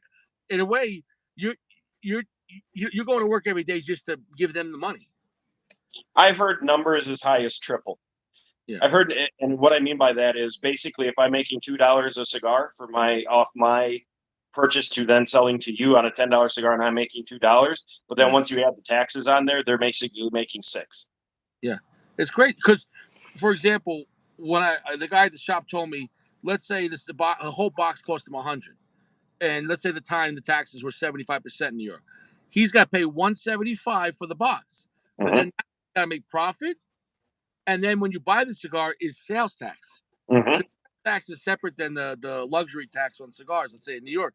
So you say the cigar is $10, I got to pay to say $10 or $12, and meanwhile it should have been $5 or $6. You know what I'm Yeah. saying? Like, Yep. it's and that's what they, I actually ended up pulling all of my humidors out of Michigan because Michigan wanted to basically do double jeopardy on me. They wanted me to have to purchase instead of getting it from my manufacturers and things overseas, bringing it in, taking it to the golf courses and stuff. They wanted me to purchase cigars up in Michigan from one of their wholesalers, pay the tax on it and everything else and the sales tax, put it in my humidors, and then charge sales tax on that already taxed cigar. So it became like a double jeopardy type of situation. But that was the only way. And if I didn't do it, now here's what's crazy is the Michigan State Patrol is the one that runs it. They have their own tobacco division. right. And they stated that if I don't do it that way, then I will be fined and I will be arrested if I break that. So I'm like, who's getting the cut? Who's getting the cut saying this is the only wholesaler you can buy from up there? Someone had a relationship with somebody. Yeah, yeah. That wholesaler wants it's almost like complicit, like a monopoly. Like it Oh doesn't yeah. even. Yeah, It, it was ridiculous. It was the stupidest argument and mm, stupidest issues I've ever had in this business in a long time. yeah, Hearing a state say, okay, you need to purchase from us, pay the sales tax, pay the wholesale tax, then sell, and then charge sales tax. yeah. And then you'd be limited to that wholesaler what he has. What if he doesn't have what you want? Exactly. And that's the thing. He barely ever had anything. Everything was always out of stock, out of stock, out of stock. No, I'm just not doing this. So I pulled all my accounts from Michigan. I took them all. People were pissed. Golf courses were pissed. A lot of my clients up there were pretty upset about it. And I said, listen, you guys want to get stuff from me, just purchase from me directly, and we'll just do it that way. I'm not dealing with this Well, nonsense. that's the next step and the final step. I've heard that they're trying to stop. Period. Like in Canada, they want to stop online sales. Now in Canada, people still trade cigars, online, whatever. But they're trying to stop, let's say, Cigar International, which could also stop you. They want to stop having online sales because they say, oh, when it goes in the mail, we don't know if a child's opening that Yep. box smoking Montecristo. Yeah, Yep. yeah, Yeah, because that's we've been fighting that. Shoot, I've been fighting that for the last 12 years, I think. It's been on the table for at least 12 years. one It's time in New York, I was trading some cigars with one of the guys from the channel, and when they're putting the box together, and they said, "Oh, what's in the box?" It was just shooting the shit, whatever. And I said, "Oh, I'm just sending my friend some cigars." And he goes, "Oh, it's tobacco." He goes, "If you didn't say it, then it'd be fine." He goes, "Now that you said it's tobacco, we have to have a adult signature required or something like that." Like, which is just a scam. what? You know what I'm saying? No, Really? yeah, Wow.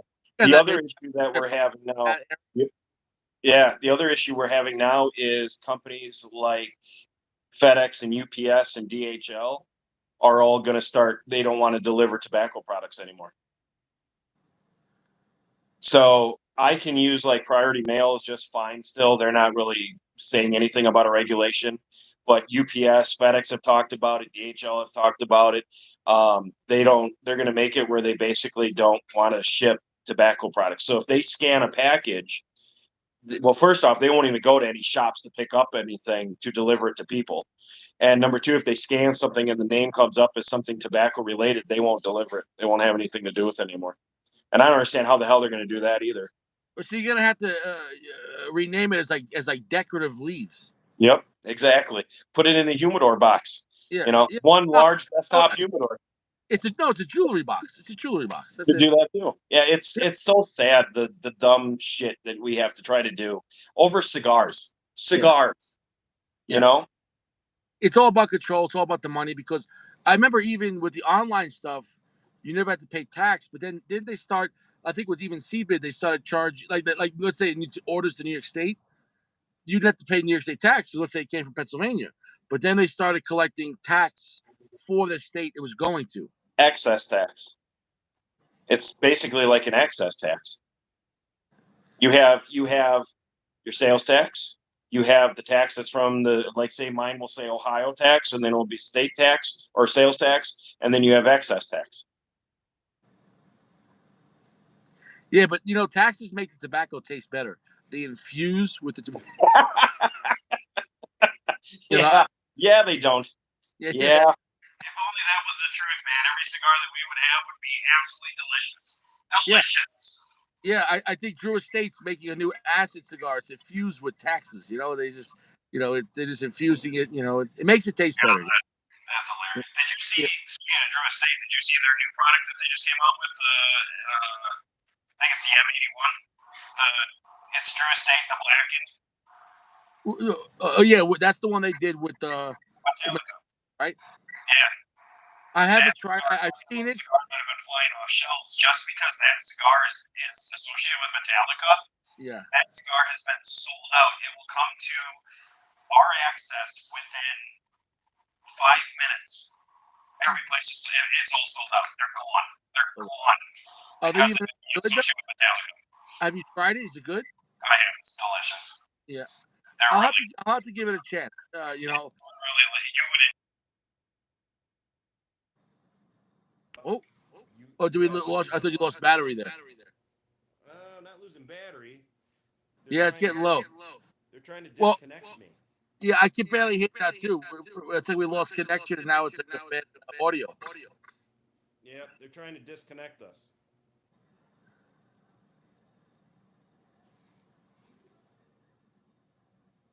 Oh, are we frozen? I think we're frozen.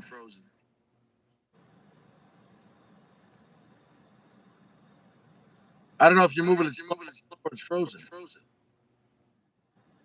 No, it's frozen. They're trying to disconnect us. Yeah, we're talking about too much time. Yeah, exactly. All That's right, brother. it. Hey, just go Yeah, do your thing. I'll talk to you again. We'll get together. yeah, yeah, man. It was great having you on. Great information. It And was fun, help brother. us try, man. I'll see you All when right, I wrap. brother. See you. Take care, bro. Have a good one. Everyone, have a good night tonight. We'll see you around. See you maybe tomorrow night. You stay fresh. Drink water. Hydrate. Eat your prunes. Limit your alcohol content. Intensive for camping.